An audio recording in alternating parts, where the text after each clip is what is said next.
ఎందుకు మీ వల్ల అవ్వదు? సువార్త చెప్పాలంటే అందరి వల్ల అవ్వదు. మరి చెప్తాను, గుండె ధైర్యం ఉండాలి. ఆ గుండె ధైర్యం ఎలా వస్తుందంటే మన గుండెలకు లేదు, మన పతనమైన హృదయాలకు లేదు. మనం చెప్పలేము. సువార్త చెప్పలేరంటే చెప్పలేరు. మొదటి శతాబ్దంలోనే ఆ పేతురు గారి వైపు చూసి ఆ అమ్మాయి వచ్చి అడిగింది, నువ్వు ఆయనతో ఉన్నవాడివేగా అంటే ఆయన గారు ఏమన్నాడు? ఆయన ఎవరో నాకు తెలదన్నాడు. అంటే అంత ధైర్యం ఎందుకు చెప్పలేకపోయారు? సువార్త చెప్పడం అంత మాటలు కాదు. తిరగేసో ప్రశ్న అడుగుతున్నాను, ఏమనుకోకండి. అన్న నాకు కితాబ్ ఇచ్చాడో లేకపోతే దేవుని ముందు నన్ను నేరస్తుని చేయడం తెలియదు, కానీ మొత్తం మీద నాకైతే భయం వేసే స్టేట్మెంట్లు అవన్నీ. ఆ స్టేట్మెంట్ ఏంటి తెలుసా? జేమ్స్ గారు వస్తే కానీ సభ. జేమ్స్ గారు ఎందుకు రావాలి అని అడుగుతున్నాను. మీకు నోరు లేవా? మీరు చెప్పలేరు. జేమ్స్ గారు ఎందుకు రావాలి, మీరు ఎందుకు చెప్పలేరంటే, జేమ్స్ గారు ఎందుకు రావాలి, ఈ స్పీకర్ ఎందుకు రావాలి, ఆ స్పీకర్ ఎందుకు రావాలి, ఈ దైవజనుడు ఎందుకు రావాలని అడుగుతున్నాను. మీకు ధైర్యం లేదా? అందుకే అంటున్నాను, సువార్త చెప్పడం అంత ఈజీ కాదు. సువార్త అందరూ చెప్పాలి అంటే మళ్ళీ చెప్తున్నాను, అది ఒక కార్యము జరిగితే కానీ వల్ల అయ్యే పని కాదు. సువార్త చెప్పాలంటే మళ్ళీ చెప్తున్నాను, ఒక విషయం జరగాలి, ఒక పరిపక్వతలోకి రావాలి. ఆ సువార్త కార్యం జరగాలి అంటే, లేకపోతే చెప్పలేరంటే భయపడిపోయారు. ఆయన ఎవరో తెలియదు అన్నారు, చెట్టుకొకరు పుట్టుకొకరు పరారైపోయారు ఆయన దొరికే సమయానికి. తగునమ్మాన తయారవుతారు చాలామంది సువార్త చెప్పడానికి. చిటుక్కుమని ఏదైనా శ్రమ వచ్చిందనుకోండి, దెబ్బకు తుపాకి దెబ్బ కనబడరు అంతే. తగునమ్మాన తయారవుతారు చాలామంది. మీరు చూడ సువార్త చెప్పడానికి వచ్చి ఆ ఈదులో ఈ మోకంతా తయారై, మా దేవుడి పేరు చెప్పకపోతే నీ మెడకాయ మీద తలకాయ ఉండదాను. కానీ అయ్యా ఏదో యేసుప్రభు పేరు చెప్పుకుని ఏదో బతుకుతున్నా కానీ ఎంత ప్రాబ్లం అవుతుందంటే, నేను ఎందుకు బైబిల్ చెప్తానే, నన్ను క్షమించండి, బొట్టెట్టేసుకుంటున్నారు. బెదిరిచ్చేస్తే భయపడిపోతున్నారు. ఆ దేవుడి పేరు చెప్పమంటే చెప్పేస్తున్నారు. నలుగురు మోకాయ ఇక్కడ చచ్చాలని నడిపిస్తావు, ఈ సంగతి చూస్తామనగానే బతుకుంటే ఏదో ఆకు తిందాం, ఎందుకు వచ్చిన గొడవని సేవే మానేస్తున్నారు. ఈ మధ్యకాలంలో అనేక మంది సేవకులు, సిగ్గులేని ఎవరైనా చూస్తాయని చెప్తాను, అనేక మంది, కొంతమంది దీన సేవకులు ఉన్నారు, ధైర్యం కలిగిన సేవకులు ఉన్నారు, ఉన్న నలుగురి మధ్య నమ్మకంగా సేవ చేసి ఉన్నారు. నేను వాళ్ళని అనను, అలాంటి దైవజనులు అనే అంత మనసు నాకు లేదు. ఒకవేళ అలా అంటే కనుక దేవుడు నన్ను గద్దించడు గాక. నేనేమన్నట్టు చెప్పిన, సిగ్గు లేకుండా సేవకులు అని చెప్పుకుని శ్రమ కలిగేసరికి ఈ బైబిల్ని వదిలేసి ఆ మిగిలిన మతాలలోకి పోయి కలిసిపోతున్నారు చూసారా, ఈ దేవుణ్ణే తక్కువ చేస్తున్నారు చూసారా, అలాంటి వాళ్ళని అంటున్నాను నేను. ఎందుకు భయపడుతున్నావు? ఎందుకు అంత కంగారు ఎందుకు అయిపోతుందంటే, ఇది అందరి వల్ల అయ్యే పని కాదు. అందుకే ప్రభువుకు తెలుసు. ఈరోజు యేసు ప్రభు కొరకు చెప్పి రేపు ఆయన ఎవరో నాకు తెలియదని ఈరోజు సువార్త అంటే పరిగెట్టే, రేపు పొద్దున్న సువార్తలు ఇబ్బంది కలిగేసరికి అయ్యో ఈ సువార్త వల్ల నష్టమే తప్ప ఏమీ లేదని మళ్ళీ ఆ సువార్తలు నాకిడి మీద చేసిన ఎదురుదిరిగి ఇతర మతాల్లోకి పోయి ఇలాంటివి ఎందుకు జరుగుతాయి తెలుసా? గమనించండి. ఇలాంటివన్నీ ఎందుకు జరుగుతాయి తెలుసా? గమనించండి. ప్రభు చెప్తున్నాడు, మీకు ఒక శక్తి లేకపోతే మీరు నిలబడలేరు. మీ శక్తితో, మీ యుక్తితో, మీ జ్ఞానముతో సువార్త చెప్పకూడదు. మీ శక్తితో మీరు సువార్త చేసినా, మీ జ్ఞానంతో మీరు సువార్త చేసినా అది ఎల్లకాలం నిలబడదు. మీరు సువార్త చేసి యెరూషలేము మొదలుకొని భూదిగంతాల వరకు నాకు సాక్ష్యంగా మీరు ఉండాలి అంటే ఖచ్చితంగా మీకు ఒక పవర్ ఉండాలి, ఖచ్చితంగా మీకు ఒక శక్తి ఉండాలి. ఆ శక్తి పరిశుద్ధాత్మను గూర్చినదై ఉండాలి. ఆయన ఉంటేనే నిలబడగలరు. పరిశుద్ధాత్మను లేకపోతే మరి చెప్తున్నాను బొంకుతారు.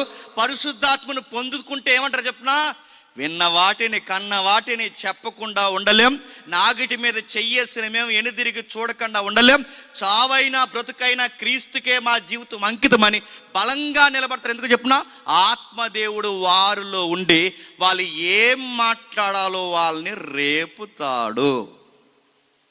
అందుకే ప్రభు చెబుతున్నాడు, ఏమంటున్నాడు చూడండి, పరిశుద్ధాత్మ మీ మీదకి వచ్చే వరకు వెళ్ళకండి. ఎందుకంటే మీ నాలెడ్జ్తో, మీ ఎక్స్పీరియన్స్తో మీరు చెప్తే మీరు దెబ్బతింటారు. ఆయన వచ్చేంత వరకు మీరు టౌన్ దాటిపోవద్దు. కనిపెట్టండి, కనిపెట్టండి, కనిపెట్టండి, కనిపెట్టండి. ఆయన వచ్చిన తర్వాత మీరు ఏం చేస్తారంటే భూదిగంతాల వరకు నాకు సాక్షులై ఉండాలి.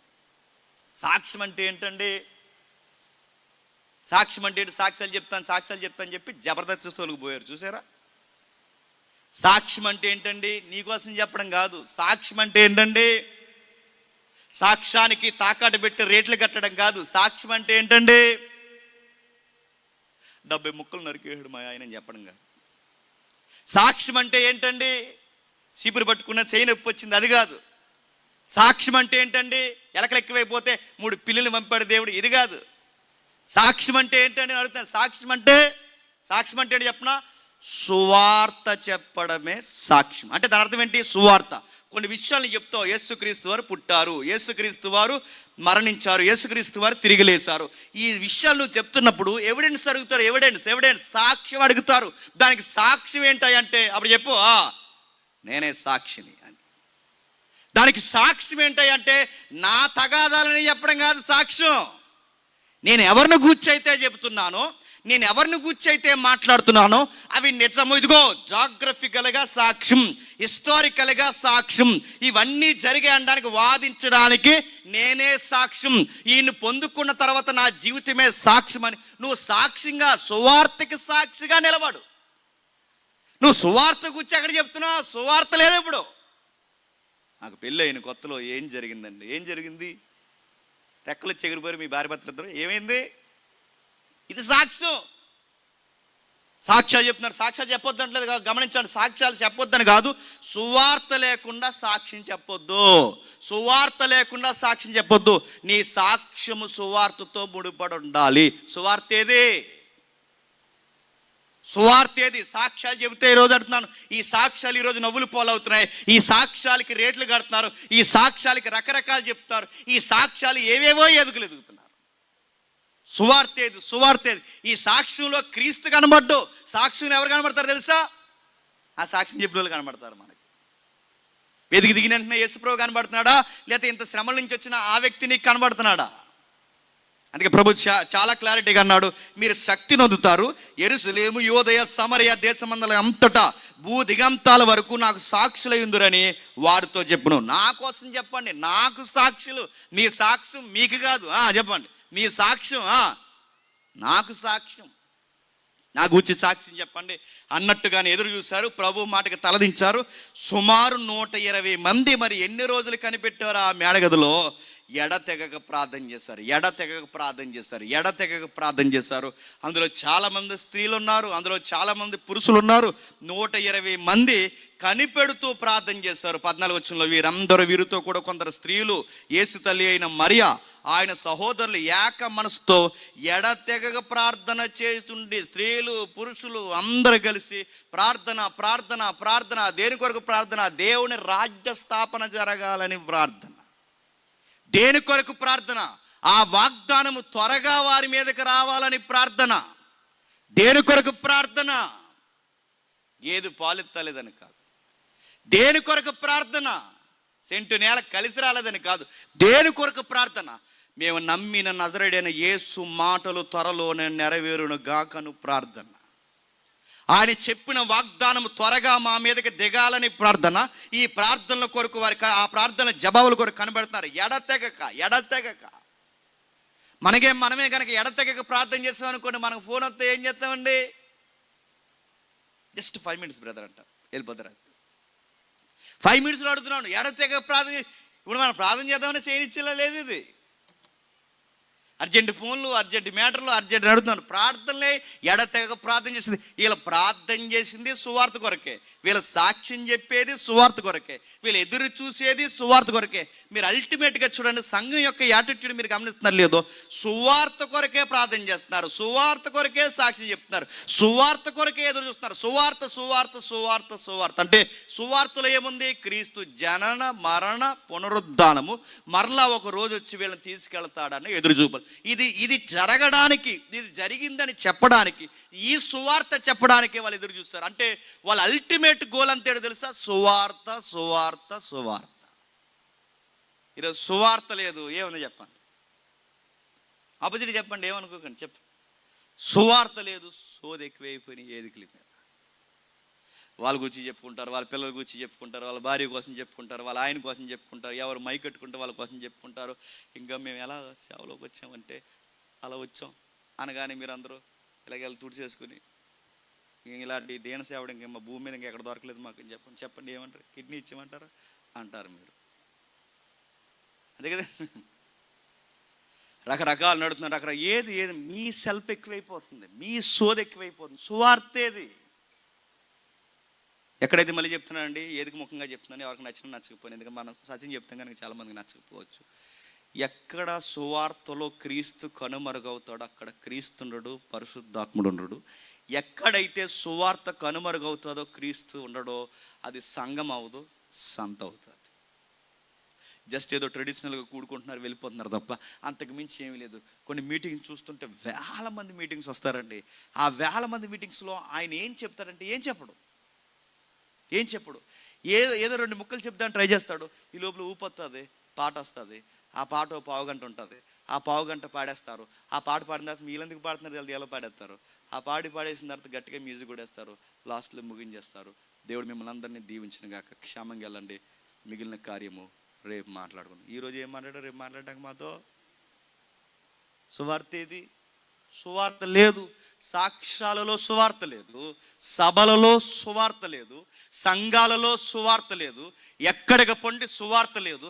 చివరికి పాటల్లో కూడా సెల్ఫ్ ఉంది, సువార్తలు లేవు. ఎక్కడ మీరు చూడండి సువార్త కనుమరుగయ్యింది. ప్రభు ఏదైతే శిలాశాసనంగా సంఘానికి చెప్పాడో, ఏది చెయ్యమన్నాడో దాన్ని చెయ్యడానికి శిష్య బృందాలను రెడీ అవ్వమన్నాడో ఈరోజు అది లేదు. కానీ ఆది సంఘం సిద్ధమైంది. సువార్త చేయడానికి, శక్తిని పొందడానికి కనిపెడుతున్నారు. అనుకున్నట్టుగానే పెంతెకొస్తు దినాన్న వాళ్ళు ఎదురు చూసిన వాగ్దానం భూమి మీదకి వచ్చేసింది. వాగ్దానం. నా తండ్రి వలన మీకు ఇస్తున్న వాగ్దానం, నా తండ్రి వలన మీకు ఇస్తున్న వాగ్దానం. ఇందాక లూకా సువార్తలో వాగ్దానం, ఇందాక యోహాను సువార్తలో వాగ్దానం, ఆదరణ పుత్రుడు. ఇక్కడ లూకా రాసిన మరొక అపోస్తల కార్యములో తండ్రి యొక్క వాగ్దానం అంటే ఏంటి చెప్పండి? పరిశుద్ధాత్మను పొందుకోవడమే చెప్పండి వాగ్దానం. ఈరోజు వాగ్దానం అంటే ఏంటి చెప్పండి? లైసెన్స్ బిల్ల అది పట్టుకెళ్తాం ఇంటికి, గోడ కట్టిస్తాం. అంటించిన తర్వాత ఆ గోడ కట్టి ఎప్పుడు జరుగుతుందో ఎప్పటికీ జరగదు నీ జీవితంలో, గుర్తుపెట్టు. ఎందుకు చెప్పినా దానికి ఒక సందర్భం ఉంది, ఆ వాక్యానికి ఒక అధ్యాయం ఉంది, దానికి ఒక పుస్తకం ఉంది, దానికి ఒక రచయిత ఉన్నాడు, దాని వెనకాల ఒక ఉద్దేశం ఉంది, అక్కడ కొందరు వ్యక్తులు ఉన్నారు, దానికి ఆ వచ్చినానికి ఆ వ్యక్తులకు ఒక సందర్భం ఉంది. ఆ సందర్భంలో తీసుకోవాల్సిన సారం తీసుకోకుండా ఒక రిఫరెన్స్ బయటికి లేక నువ్వు గోడ కంటించి ఎంతసేపు అది నీ జీవితంలో నెరవేరమన్నా ఎందుకు నెరవేరుతుంది? టెక్స్ట్ సందర్భం వదిలేసావు. అబ్రహాం వాక్యాలన్నీ బయటికి తీసిన తర్వాత ఇదిగో అబ్రహాం వాక్యాలు బయటికి తీసి ఏమైనా వాక్యాలు కోట్ చేస్తారు తెలుసా? ఈ దేశంలో దేవుడు నిన్ను స్వతంత్రింపజేయను కాక నీ పిల్లలకి నీకు అనుగ్రహించిన. దేశం ఇచ్చేస్తారు మీ పిల్లలకి, ఊరుకుంటాడు ప్రధానమంత్రి. ఆ రిఫరెన్స్ ఎవరికి చెప్తున్నాడు? అది ఎవరికి సంబంధించింది? ఈ దేశం నీకు ఇస్తానంటే ఆ దేశం ఏ దేశం? కానాను దేశం. ఎవరికి ఇస్తా అన్నాడు? అబ్రహాంకి ఇస్తా అన్నాడు. నీ పిల్లలకి ఇస్తాను. నీ పిల్లలు అంటే ఎవరు? ఇశ్రాయేలు పిల్లలు వాళ్ళకి ఇస్తా. దానికి ఒక టెక్స్ట్ ఉందిగా. అలాంటి టెక్స్ట్లోంచి సందర్భాన్ని బయటికి లాక్కొచ్చేసి అది ఎక్కడో తగిలించేసి ఇది వాగ్దానం అంటే వాగ్దానం అర్థం మార్చేశారు.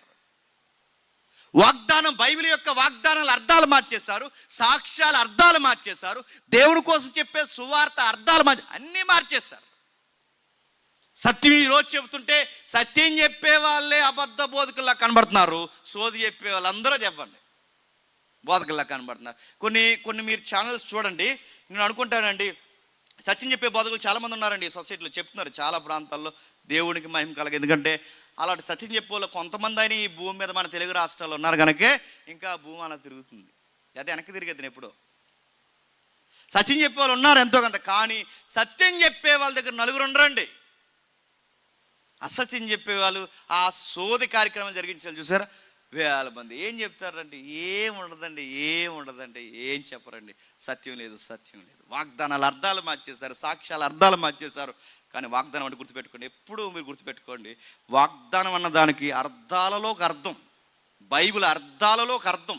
ఇదే అర్థం కాదు, బైబిల్ అర్థాలలో ఒక అర్థం, ముఖ్యమైన అర్థం పరిశుద్ధాత్మను పొందుకోవడమే గొప్ప వాగ్దానం.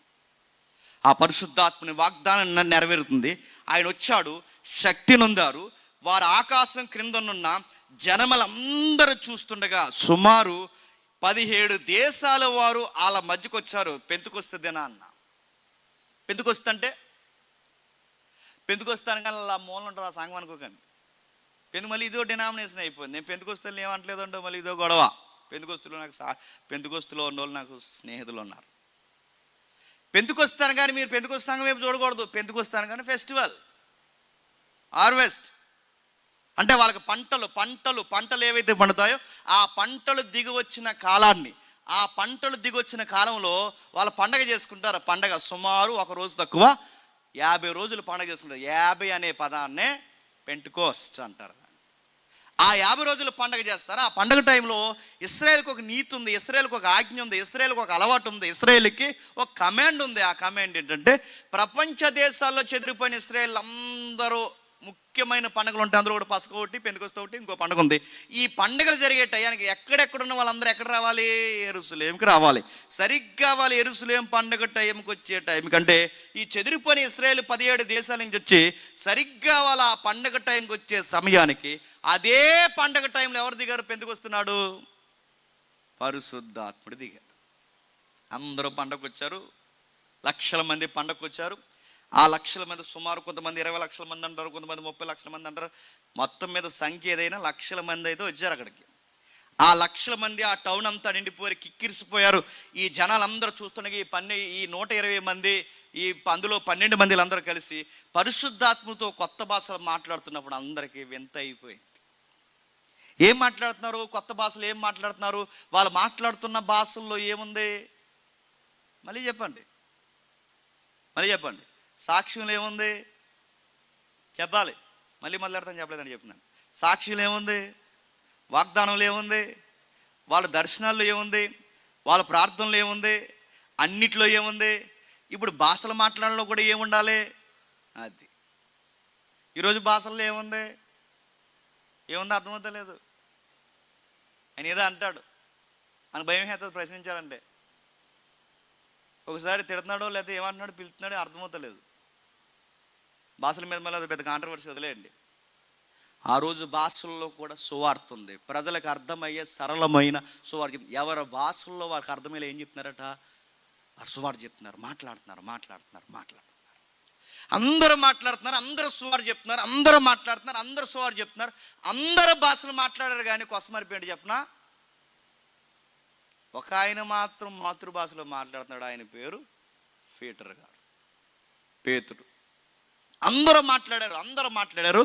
ఈయన మాత్రం సొంత భాషలు, అంటే వచ్చిన వాళ్ళందరూ 17 దేశాల నుంచి వచ్చారు కనుక ఈ 17 దేశాల వారికి రకరకాలుగా అర్థమయ్యేలా, రకరకాల జాతులు ఎవరైతే ఉన్నారో వాళ్ళందరికీ అర్థమయ్యేలా 120 మందిలో చాలా మంది మాట్లాడుతున్నారు. కానీ ఒక్క ఆయన మాత్రం వీళ్ళకి అర్థం కాకుండా కొంతమంది నిలబడిపోయారు. ఎందుకంటే వీళ్ళకి మాతృభాష తప్ప మిగిలిన భాష రాదు. అక్కడ వరకు ఎందుకు? వీళ్ళకి అరమిక్కే రాదు. ఎవరికి? ఈ కానాను ఎబ్రీలకి ఎబ్రీ తప్ప వాళ్ళ సొంత భాషలోంచి విడిపోయిన కామన్ లాంగ్వేజ్ ఉంది. మార్కెట్ లాంగ్వేజ్ అంటారు దాన్ని. మార్కెట్ లాంగ్వేజ్ అంటే తెలుగులోనే అర్థం కాని ఇంకా దిగువ తెలుగులు ఉన్నాయి, తెలుసు కదా. ఇప్పుడు మన భాష ఉందా? తెలుగులో చాలా రకాలు ఉన్నాయి, తెలుసా? మీరు కొన్ని ఏరియాలకు వెళ్ళండి, అలా ఏం మాట్లాడుతున్నారో అర్థమవుదు.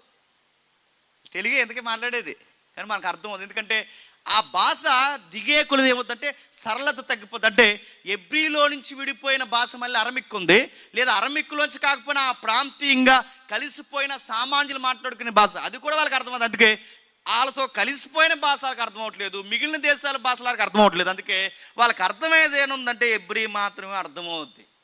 ఈ అర్థం కాని వాళ్ళు అందరూ అన్నారట, తాగొస్తారు వీళ్ళందరూ అన్నారు.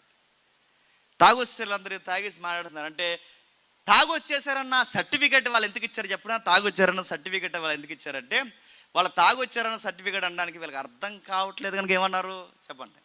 తాగొచ్చారన్నారు. అప్పుడు అన్నాడు, తాగొస్తే అలా ఎందుకు మాట్లాడతారని అర్థమయ్యే భాషలో పేతురు గారు మాట్లాడుతున్నారు. వాళ్ళ కొత్త మద్యం ఏం తాగలేదు, అర్థమయ్యేలా నేను మాట్లాడుతాను. వాళ్ళు ఏం మాట్లాడుతున్నారంటే, ఒక విషయం చెప్తున్నాను వినండి. వాళ్ళు ఏం మాట్లాడుతున్నారంటే, ఏవేలు చెప్పాడే అది ఇదే, ఏవేలు ప్రవచనాలు చెప్తాడు, భాషలు మాట్లాడతారని చెప్పారే అది ఇదే నెరవేరుతుంది. చూడండి వాళ్ళు చెప్తున్నది ఎవరి గురించి?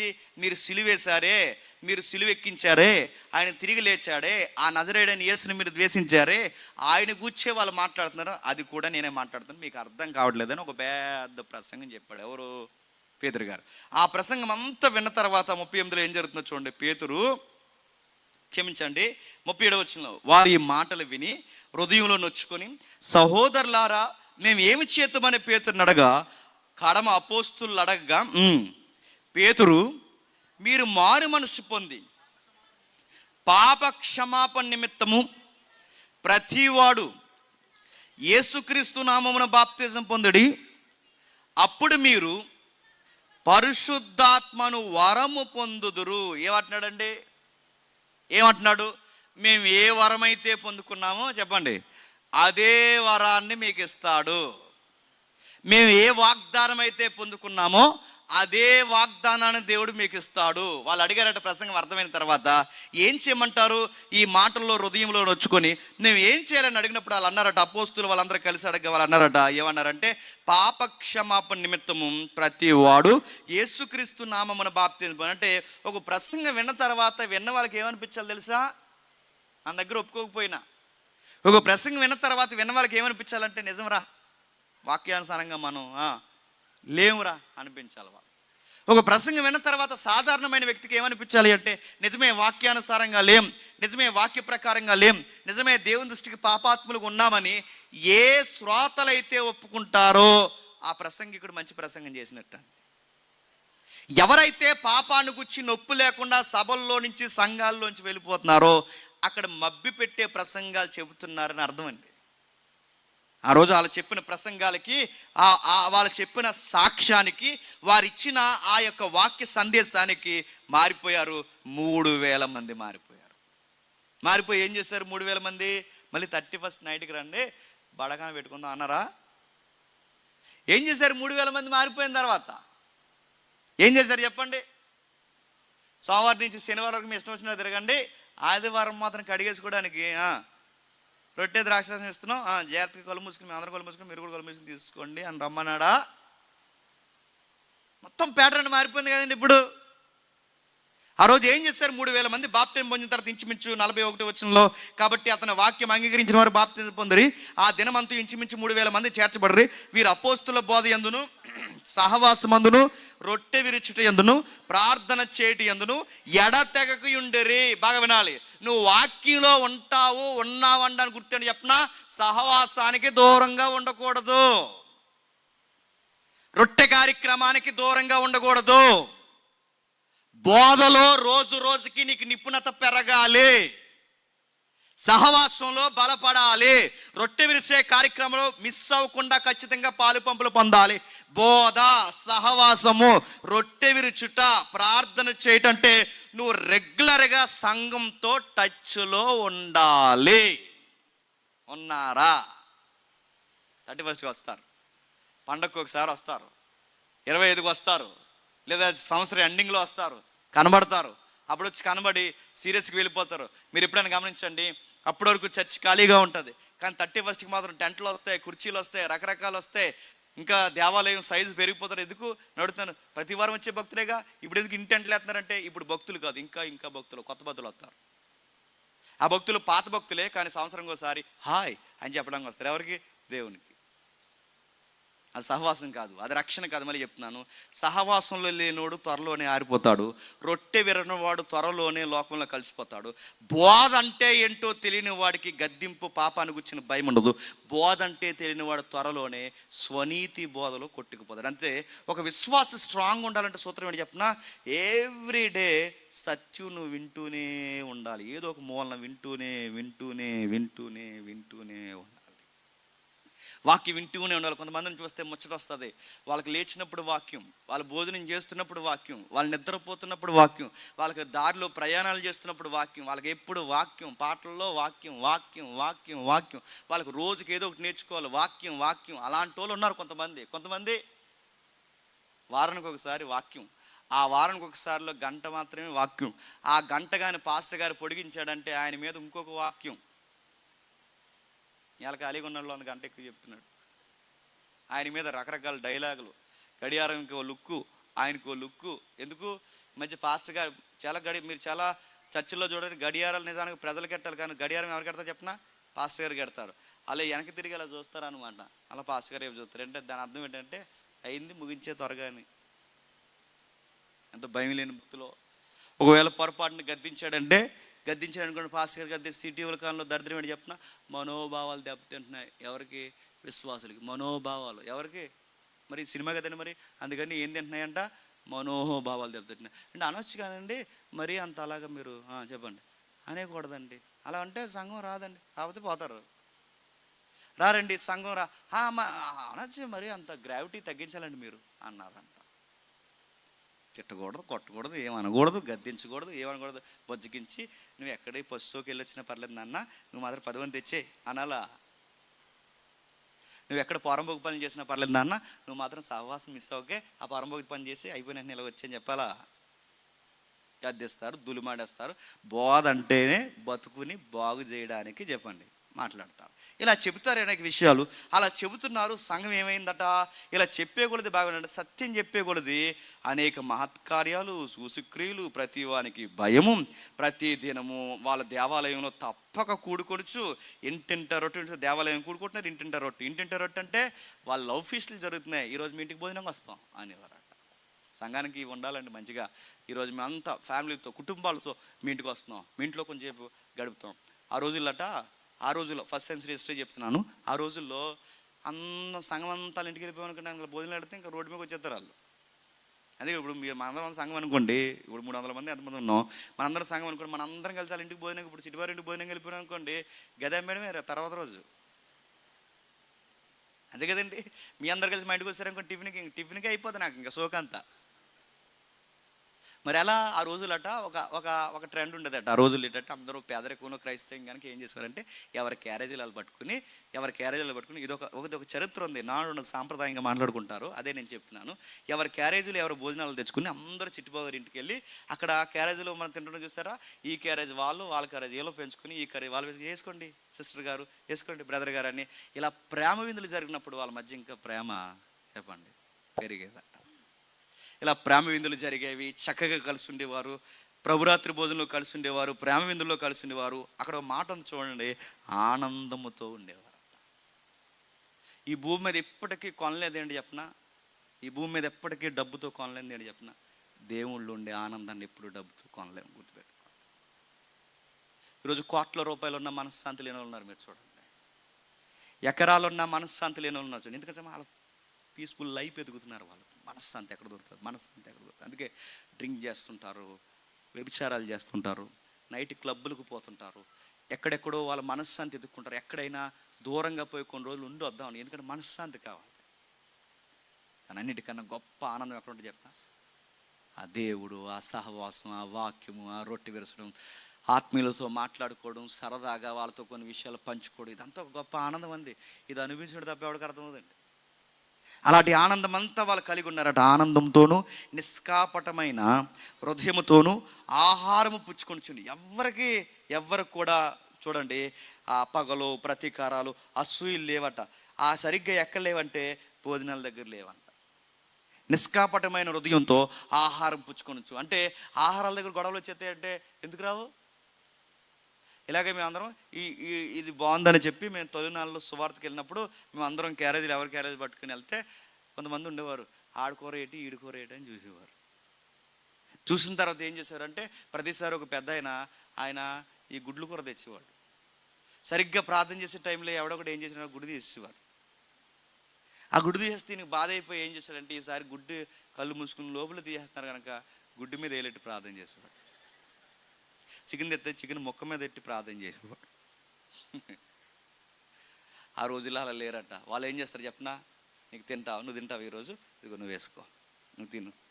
ఒకరికొకరు పంచుకొని ప్రేమలో వడ్డించుకొని ఒకరికొకరు కలిసిపోయి ఆహారం పుచ్చుకోవడంలో కానీ, ప్రార్థన చేయడంలో కానీ, ఒకరి దుఃఖాలు ఒకరు పంచుకోవడం కానీ ఇలా జరుగుతున్నప్పుడు ప్రభు రక్షణ పొందుచున్నవారు ప్రభు రక్షణ పొందుచున్న వారిని అనుదినము వారితో చేర్చుకొని చుంటారు. చాలామంది పెరిగిపోతున్నారంట. అంటే ఈ సహవాసం మీరు మళ్ళీ చెప్తాను, ఇదే వచనాన్ని ఉన్నట్టుగా నిష్కాపట్యముగా ఇలానే మనం బిహేవ్ చేస్తే సంఘం ఏమవుతుందో చెప్పనండి, రోజు రోజుకు పెరిగిపోతుంది. ఇదే సీక్రెట్. ఎప్పుడైతే దీన్ని ఇలా మెయింటైన్ చేస్తామో రోజు రోజుకి పెరిగిపోతుంది. కుమరపురంలో ఉన్నారనుకోండి, రోజు రోజుకి సంఘం ఏమవుతుంది చెప్పనా? నాశనం అయిపోతుంది. ఎప్పుడైతే కలిసి ఉంటారో గుర్తుపెట్టుకోండి, ఎప్పుడైతే ఏక మనసు ఏకాత్మ కలిగి ఉంటారో అలాంటి వారు సంఘంలో ఎక్కువ మంది ఉన్నప్పుడు ఇంకా పెరుగుతారు. ఆ ప్రేమ, అనురాగం, ప్రజలు మాట్లాడుకుంటారు, ఎక్కడికి వెళ్ళాలరా, అక్కడ బాగుంటుందిరా, సంతోషం ఉంటుందిరా, సమాధానం ఉంటుందిరా, చక్కటి ప్రేమ విందులు ఉంటాయి, అక్కడికి వెళ్తారు, కలిసిపోతారు, సంఘంలో రోజు రోజుకి ఎదిగిపోతారు. సత్యవాక్యమందు చక్కటి బోధ యందు వారు స్థిరపడిపోతారు. జరుగుతుంది, బాగుంది, బాగా జరిగింది, చాలా విస్తరించింది, అంతా బాగుంది అనుకున్న సమయానికి సరిగ్గా ఓ కుంపట వచ్చి మీద పడిపోయింది. 6వ అధ్యాయం మొదటి వచనం. ఆ దినముల్లో శిష్యుల సంఖ్య విస్తరించున్నప్పుడు అనుదిన పరిచర్యలో తమలాన్ని విధవరాండ్లను చిన్నచూపు చూసిరని ఎబ్రీల మీద గ్రీకు భాష మాట్లాడే యూదులు సానగసాగిరి. ఎక్కడ జరుగుతుందంట? అనుదిన పరిచర్యలో. అనుదిన పరిచర్యలోని గొడవలు వచ్చాయట. అనుదిన పరిచర్య అంటే వాళ్ళకి భోజన కార్యక్రమాలు జరుగుతాయి కదండి, ఆ భోజన కార్యక్రమాల్లో గొడవలు వచ్చినాయి అంట. నేను చాలాసార్లు చెప్పిన సామెత మీకు కూడా చెప్తాను, ఏమనుకోకుండా ఒకసారి వినండి. ఎక్కడైనా మీరు గమనించండి, నలుగురు ఉన్నప్పుడు బాగానే ఉంటామండి, 40 మంది ఉన్నప్పుడు బాగానే ఉంటామండి, 400 మంది ఉన్నప్పుడు బాగానే ఉంటామండి. 400 మంది 4000 మంది అయితేనే చెప్పండి స్టార్ట్ అవుద్ది రాగడ. తెలుగులో సామెత చెప్పిన, మంద ఎక్కువైతేనట బాగా పలసగా అయిపోయింది. ఇక్కడ మంద ఎక్కువైతే మజ్జిగ పలసన అయిపోద్దంటే అయిపోయింది, సంఘంలో అయిపోయింది. ఎంతమంది వచ్చారంటే కొన్ని వేల మంది వచ్చారు. 120 మంది ఉన్నప్పుడు చాలా బాగున్నారండి. 3000 మంది మారినప్పుడు కూడా చక్కగా సంఘం బాగుందండి. అంతలా నడుస్తుంది అనుకున్నప్పుడు ఈ 1000 మంది మధ్య గొడవలు వచ్చేసాయి. ఏ సువార్త కొరకైతే వారు పట్టబడ్డారో వాళ్ళ సాక్ష్యాలు సువార్త కొరకు ఉండాలి, వాళ్ళ తిని కార్యక్రమాలు సువార్త కొరకు ఉండాలి, వారి ప్రయాణాలు సువార్త కొరకు ఉండాలి, వారు చేసే ప్రతి క్రియ సువార్త కొరకు ఉండాలి, వారి దర్శనాలు సువార్త కొరకు ఉండాలి, వాళ్ళ ప్రేమ విందులు సువార్త కొరకు ఉండాలి, వాళ్ళు ఏం చేసిన సంఘ సువార్త వ్యాప్తి కొరకే ముడిపడి ఉండాలి. కానీ ఆ సువార్త కనుమరుగయ్యింది. వాళ్ళు ప్రబోస్తులు చెప్తున్న బోధకి పెడచెవిని పెట్టి చివరికి వాళ్ళు ఏం చేశారంటే భోజనాల దగ్గర గొడవ పెట్టేసుకున్నారు. భోజనాల దగ్గర గొడవలు వస్తాయంటే మళ్ళీ చెప్తున్నాను, చరిత్రలో ఎన్నిసార్లు జరిగినా సరిగ్గా గొడవలు, పెద్ద గొడవలన్నీ భోజనాల దగ్గర వస్తాయి. ఎందుకు వస్తాయి భోజనాల దగ్గర గొడవలు? ఎందుకు వస్తాయి అంటే మరి భోజనాలు కదండి, అందుకు వస్తాయి. భోజనాల దగ్గర ఎందుకు వస్తాయంటే ఈ వడ్డించోళ్ళు కుదరండి. ఈ వడ్డించోళ్ళు ఏం చేస్తారంటే, ఈ వడ్డించే వాళ్ళందరూ అదో రకమైన మనుషులు ఉంటారు కొంతమంది. వీళ్ళు ఏం చేస్తారంటే ఈ వడ్డించే వాళ్ళందరూ వాళ్ళ తాలూకులు వస్తారని కొన్ని దాచేస్తారు. మరి మేమెవరం? ఆ అన్నం లేక రోడ్లని తిరిగి అనమాట మనం. అందుకు మనకి ఎట్టరు వీళ్ళు ఎవరికి పెడతారంటే, వీళ్ళందరూ ఎవరికి పెడతారు? ఆ లోలు వస్తారు, ఆ లోలు అందరికి దాచేస్తారనమాట. ఆ లోపల దాచేసి ఆ బకెట్లు, పెరుగు బకెట్లు, ఏపుని ముక్కలు, మంచి మంచి కూరలు ఇవన్నీ లోపల దాచేసి ఎందుకు దాచారంటే అంటే మన వాళ్ళు వస్తారు అప్పుడు అంటారు. అప్పుడు వేద్దాం మన వాళ్ళు ఎవరు కనపడినా ఎక్కడ వెనకాలి డయాస్ వెనకాలేంటి, ఏ డయాస్ మీద వాకింగ్ చెప్తారో డయాస్ వెనకాల వేస్తారు పట్టుకెళ్ళి. ఆ డయాస్ వెనకాల పెట్టి అక్కడ పెట్టేస్తారు, దాచేస్తారు, ఇలా అంతా వస్తారు. ఇవన్నీ తెలియకుండా ఉంటాయండి. ఏదన్నా ఆలస్యం అవుతుందేమో కానీ రే జాయింట్లు ఎలా వచ్చారా తెలియకుండా ఉంటాయండి. ఎగ్గులు కూడా ఫ్రై చేశారా, సారీ సార్ ఏంటి మాకు తెలియకుండా ఉంటాయి చెప్పండి. ఇటు పెరుగు కూడా తెచ్చారా, పెరుగు లేదన్నారు కదా ఇందాక. ఇవన్నీ తెలిస్తే పైగా వీళ్ళందరికీ ఎవరో తెలుసు చెప్పనా, వీళ్ళు చూసారు ఎవరిని చూసారంటే ఈ మగాలు లేని విధవరాండ్లు ఉంటారు చూసారండి, పేదోళ్ళు వాళ్ళు తక్కువ చేశారంటండి. మగాళ్ళు లేని విధవరాండ్లు అంటే ఎవరండి? సమాజంలో ప్రేమ లేక, కుటుంబంలో సరైన ఆదరణ దొరక్క, విధవరాండ్లు అనగానే ప్రతి దానికి విడ్డూరంగా చూసే ఈ సమాజానికి దూరంగా ఏమాత్రం సమాధానం దొరక్క, ప్రేమైన అనురాగమైన సంఘంలో దొరుకుతుందని ఏ విధవరాండ్లు అయితే సంఘంలోకి వచ్చారో ఆ భర్త లేని ఆ ఒంటరితనంలో ఉన్న ఆ ఇతర స్త్రీల్ని చెప్పండి మొగోలు లేరని చెప్పండి, అడిగేవాళ్ళు లేడని, వీళ్ళ ఒంటరులని చెప్పి వాళ్ళకి సరిగ్గా అన్నం కూడా పెట్టడం మానేశారు. అంతే, గుసగుసలు స్టార్ట్ అయిపోయాయి. సినిగి గాలివాన అయిపోయింది. ఆ గాలివాన వార్త అలాగెళ్ళి అపోస్తుల చెవిలో పడింది. మనమైతే ఏం చేస్తాం? మన నిర్ణయాలు అయితే ఎలా ఉంటాయి చెప్పిన, భోజనాల కోసమే కదా గొడవ, ఇంకొచ్చే వారి నుంచి భోజనాలు కూడా లేవండి. మనం మొత్తానికి ఇంకేం చేస్తాం చెప్పిన, ఒకటి చేయండి అంటే చెప్పండి, మనం ఎలా డోలు అంటే ఒకటి చేయమంటే ఒకటి చేస్తాం. ఇంకా భోజనాల కోసమే గొడవ వస్తుందని వద్దు, ఇంకా భోజనాలు కూడా వద్దండి, వద్దు ఇంకా సందేహం ఏమైనా ఉంటా డిబ్బీలు వేసేయండి లోపల, మేము వడ్డీలు తిప్పేస్తాం అన్నారంట. ఇక మొత్తానికి పెట్టాడికి వీళ్ళు చేసిన పనికి ఇంకా తిండి లేనాడు కూడా తిండి పెట్టరు. ఇంకా మొత్తానికి మన నిర్ణయాలు అలా ఉంటుంది. కానీ అపోస్తలు అలా కాదు. ప్రాబ్లం ఎలా వస్తుంది? భోజనాల వల్ల కాదు. ప్రాబ్లం ఎవరి వల్ల వస్తుంది? అందరి వల్ల కాదు. ప్రాబ్లం ఎలా వస్తుంది? వడ్డించే వాళ్ళ వల్ల వస్తుంది. అందుకే ఏం చేశారంటే ఆ వడ్డించే వాళ్ళు మార్చారు, ఆ 7 తీశారు, ఆ 7 మంచి వారిని పెట్టారు, సాక్ష్యమైన వారిని పెట్టారు, పరిశుద్ధాత్మ శక్తిని పొందుకున్న వారు. మీరు చూడండి, ఆ పరిశుద్ధాత్ముడు అనే పదం మిస్ అవ్వదు. మీరు చూడండి, మనం స్టార్టింగ్ నుంచి చదువుకుంటూ వస్తున్నాం.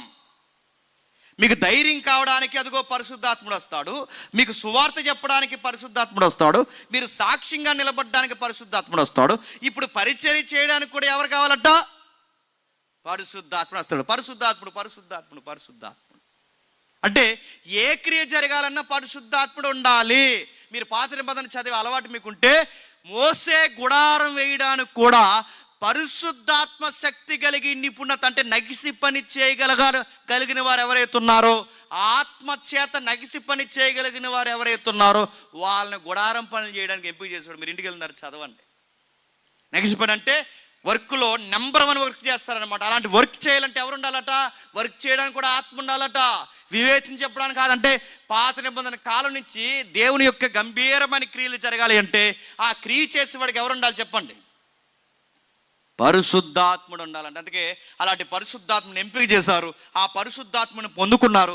ఆ 7గురిని అక్కడ పెట్టారు. 7 గొడవలు లేకుండా చక్కబెడతారు. అంటే ఈ 7 వచ్చిన తర్వాత గొడవ పెరిగిందా, గొడవలు తగ్గుతున్నాయా? గొడవలు లేవు. ఆ 7 వచ్చిన తర్వాత గొడవ తగ్గింది. ఇప్పుడు చూడండి, పరిశుద్ధాత్ముడు అనగానే ఎక్కడ చూడండి సమాధానకర్తగా ఉంటాడు. ఎక్కడ చూడండి ఆయన ఎక్కడుంటే అక్కడ ఏక మనసు కలగజేసేవాడుగా ఉంటాడు. పరిశుద్ధాత్ముడు ఎక్కడుంటే అనేకులకు ధైర్యం నింపేవాడుగా ఉంటాడు. ఈరోజు పరిశుద్ధాత్ముడు ఎలా ఉన్నాడో తెలుసా? ఈరోజు ఈ ట్రెండ్లో పరిశుద్ధాత్ముడిని అమ్మేశారు. ఒరిజినల్ పరిశుద్ధాత్ముడిని తోసేశారు. ఫేక్ వర్డ్స్ బయటకు వచ్చాయి. ఆ ఫేక్ వార్తలు చెబుతూ పదాలు ఉల్లంఘిస్తూ పరిశుద్ధాత్ముడు అని ఈరోజు రకరకాల వ్యాపారాలు చేస్తున్నారు. ఒక ఆయన అడిగాడు, పరిశుద్ధాత్మతో నిండుకున్నాడు అనమాట. ఆయన ఏమన్నాడంటే, నీ పేరు సతీష్ కదూ అన్నాడు. కాదు సార్ సంతోష్ అన్నాడు. షెట్ అదే సంతోష్ అన్నాడు. సంతోష్, దేవుడు నీకు చెబుతున్నాడు, నీకు త్వరలోనే చక్కటి ఉద్యోగం దేవుడు నీకు అనుగ్రహించబోతున్నాడు. ఆమేన్ అన్నారు అందరూ. తర్వాత మళ్ళీ పిలిచాడు, ఇంకొక ఆవిడని పిలిచాడు. ఆ పైకి వచ్చాడు.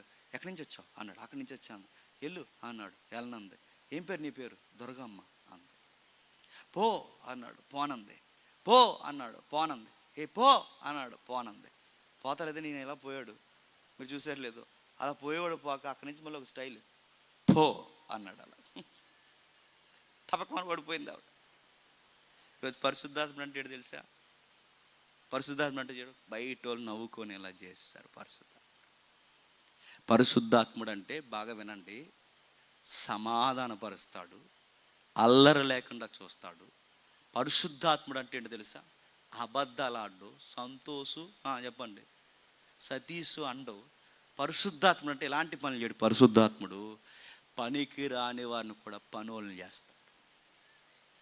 వంట చేసే మనుషులను కూడా వండర్ సృష్టించేలా నిలబడతాడు. ఆ పనోడిని బయటికి తీసుకొచ్చి గొప్ప కృపతో, 8వ వచనంలో స్తెఫను కృపతో బలముతో నిండుకున్నవాడే ప్రజల మధ్య మహత్కార్యములు గొప్ప సూచక్రియలను చేయుచుండెను. ఎందుకు చేస్తున్నాడు? గొప్ప క్రియలు బలంతో నిండి ప్రజల మధ్య మహత్కార్యాలు ఎందుకు జరిగిస్తున్నాడు? ఎందుకు? పరిశుద్ధాత్మను పొందుకున్నాడు కనుక. ఆ ముఖ్యమైన బలమైన కార్యాల మధ్య ఏం జరిగిస్తున్నాడు? సమాజంలో కురేనీలు, లిబర్తీలు, ఇంకా కిలికి నుంచి వచ్చిన అనేక మంది, ఆసియాలో ఉన్న చాలా మంది వచ్చి స్తెఫనుతో గట్టిగా వాదిస్తున్నారు. ఆ నిలబడిన వాడు ఏం చెప్తున్నాడు? సువార్త చెప్తున్నాడు. ఆ రోజు వండర్స్ చేసి వాళ్ళ అద్భుతాలు చేసి సువార్త చెప్పారు. ఈరోజు పరిశుద్ధాత్ముడి పేరు మీద కేవలం అద్భుతాలే చేస్తున్నాం అంటున్నారు, కానీ సువార్త అసలు నడుతున్నాను. 1:30, 2 గంటలు, 3 గంటలు ప్రోగ్రాం చూడండి, ఎక్కడ సువార్త ఉండదు. పేర్లు పెట్టి వెళ్ళడమే సరిపోతుంది ఇంకంతే. ఇక్కడ వండర్స్ చేశారు, అద్భుతాలు చేశారు, వాళ్ళ క్రియలు జరిగించారు, అనేకమైన అద్భుత కార్యాలు చూసి క్రియలు జరిగించి అన్నిటికన్నా పెద్దపేట దేనికి వేస్తున్నారు తెలుసా? వారు మాటలాడుట యందుడు అతడు అగపరిచిన జ్ఞానమును అతడు ప్రేరేపించిన ఆత్మను వారు ఎదిరింపలేకపోయారు, తట్టుకోలేకపోయారు. వాళ్ళు మాట్లాడుతున్న సత్యానికి నిలబడలేకపోయారు. స్తెఫను గారు మాట్లాడుతున్న సత్యానికి వాళ్ళందరూ బెంబేలెత్తిపోయారు.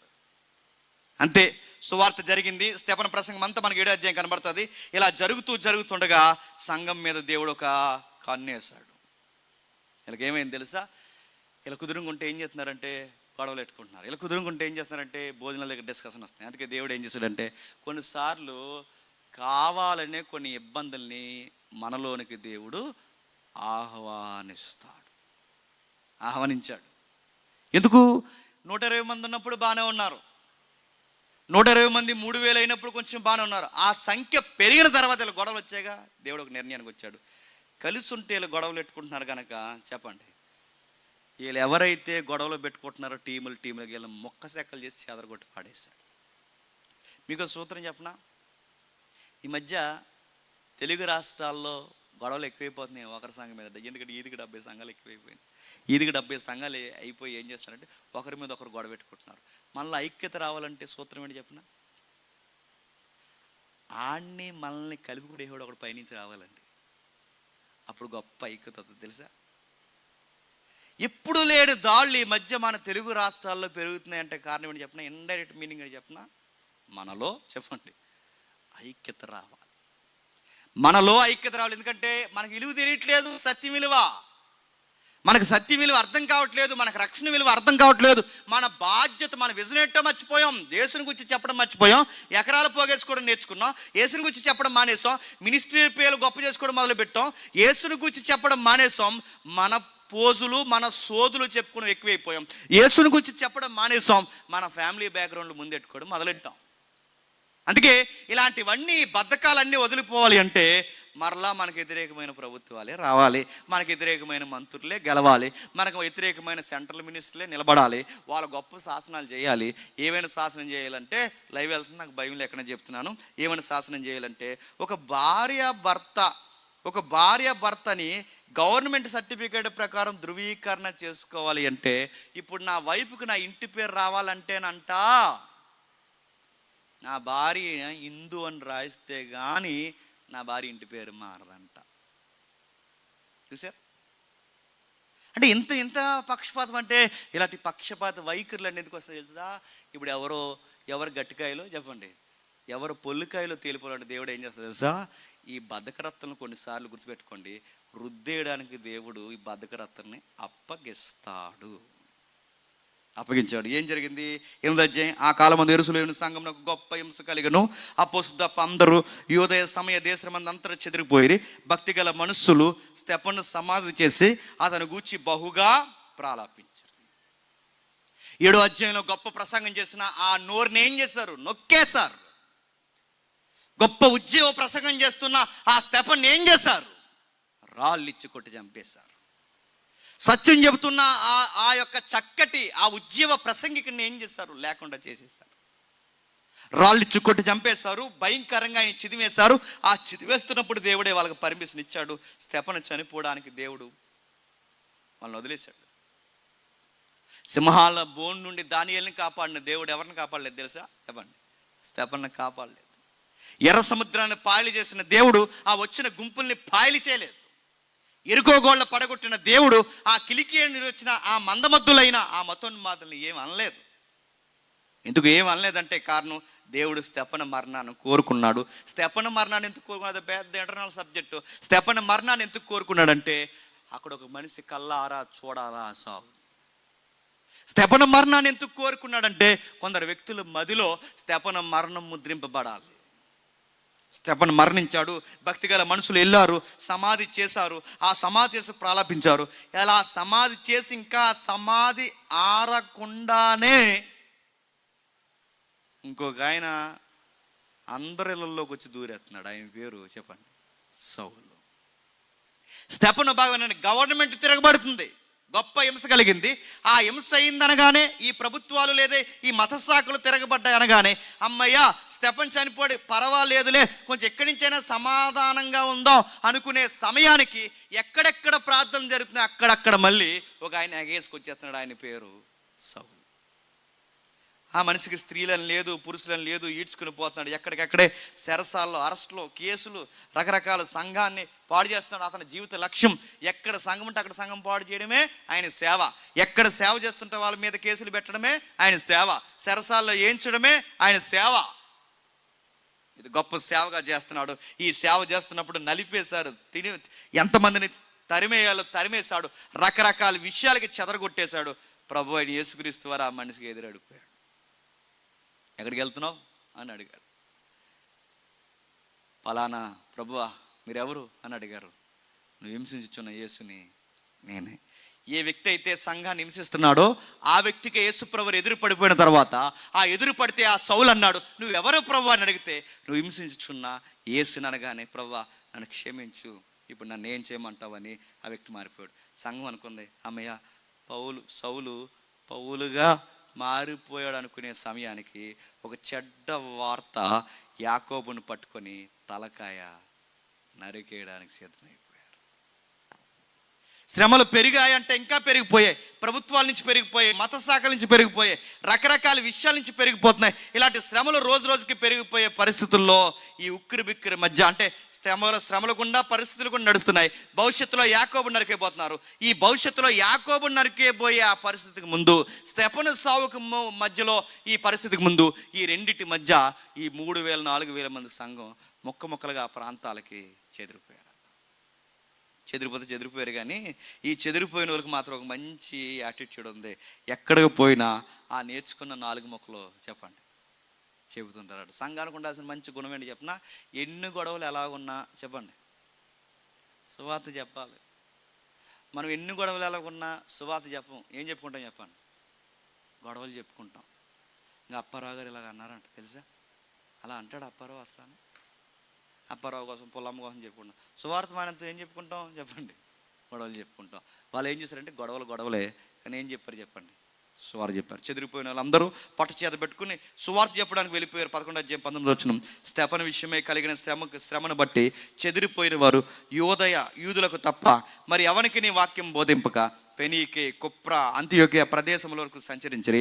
కుప్రేనీలు కొందరును కురేనీలు కొందరును వారిలో ఉండిరి. వీరి అంతియోకికి వచ్చి గ్రీసు దేశపు వారితో మాట్లాడుచు ప్రభు అయిన యేసుని గూర్చి సువార్త ప్రకటించుచుండిరి. ప్రభు హస్తము వారికి తోడై ఉండిన గనక నమ్మిన వారు అనేకులు మళ్ళీ ప్రభు తట్టు తిరిగి. మీకు చదువుతుంటే మీకు ఏమనిపిస్తుంది, యెరూషలేము సంఘం ఎలాగైతే డెవలప్ అయ్యిందో చెప్పండి, ఇప్పుడు మళ్ళీ అలాగే ఒక కొత్త సంఘం పుట్టుకొస్తుంది.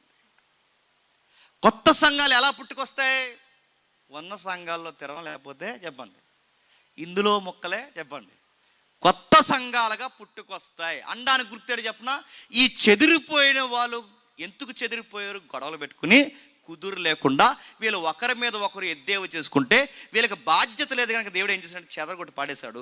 ఈ చెదరగొట్టిన వారు అక్కడక్కడికి పరారైపోయిన తర్వాత వెళ్ళిపోయిన వారు సువార్త చెప్తున్నారు. నాణ్యమైన వాళ్ళు కొంతమంది సువార్త చెప్తుంటే మళ్ళీ కొత్త సంఘం ఒకటి కట్టబడుతుంది. వెళ్ళిన వారు ఏం చేస్తున్నారు, వీళ్ళు ఏదో కూలీనాలు చేసుకుంటున్నారు. సాయంత్రానికి వచ్చి ఆ లూదియా ప్రార్థన పెట్టుకుంటారు చూసారా, అని అది వడ్డిన అలాంటి ప్రార్థన ఏదో పెట్టుకుంటున్నారు. ఆ ప్రార్థన పెట్టుకుంటే 4-3 కూడుకుంటే ఏంటి బ్రదర్ జరుగుతుందంటే దాన్ని ప్రేయర్ అంటారు బ్రదర్ అన్నారు. ఓకే, ఏం చెప్తారు అక్కడ అంటే వచ్చి కూర్చుంటున్నారు.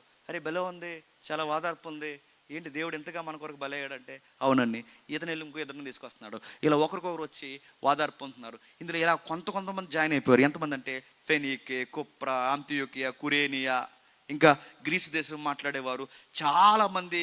వీళ్ళందరూ వచ్చి రోజుకి 4, 8 అయ్యారు, 8, 10 అయ్యారు, 10, 15 మంది అయ్యారు, 20 మంది అయ్యారు, 30 మంది అయ్యారు, 40 మంది అయ్యారు, 100 మంది అయిపోయారు.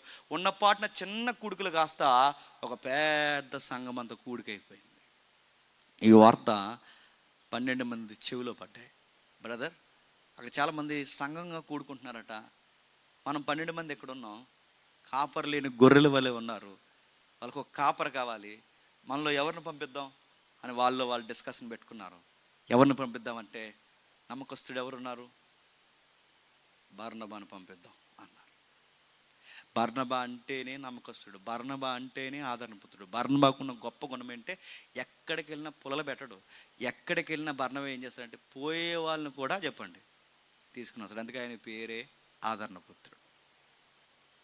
ఎక్కడికి వెళ్ళిన టీములు ఫామ్ చేయడు, ఏం చేస్తాడంటే ఆయన తీసుకుని వస్తాడు, కడతాడు, పట్టుకుంటాడు. అందుకే ఎవరిని తీసుకెళ్దాం, ఆయన తీసుకెళ్దాం. ఆయనకి దాతృత్వం కూడా ఎక్కువ.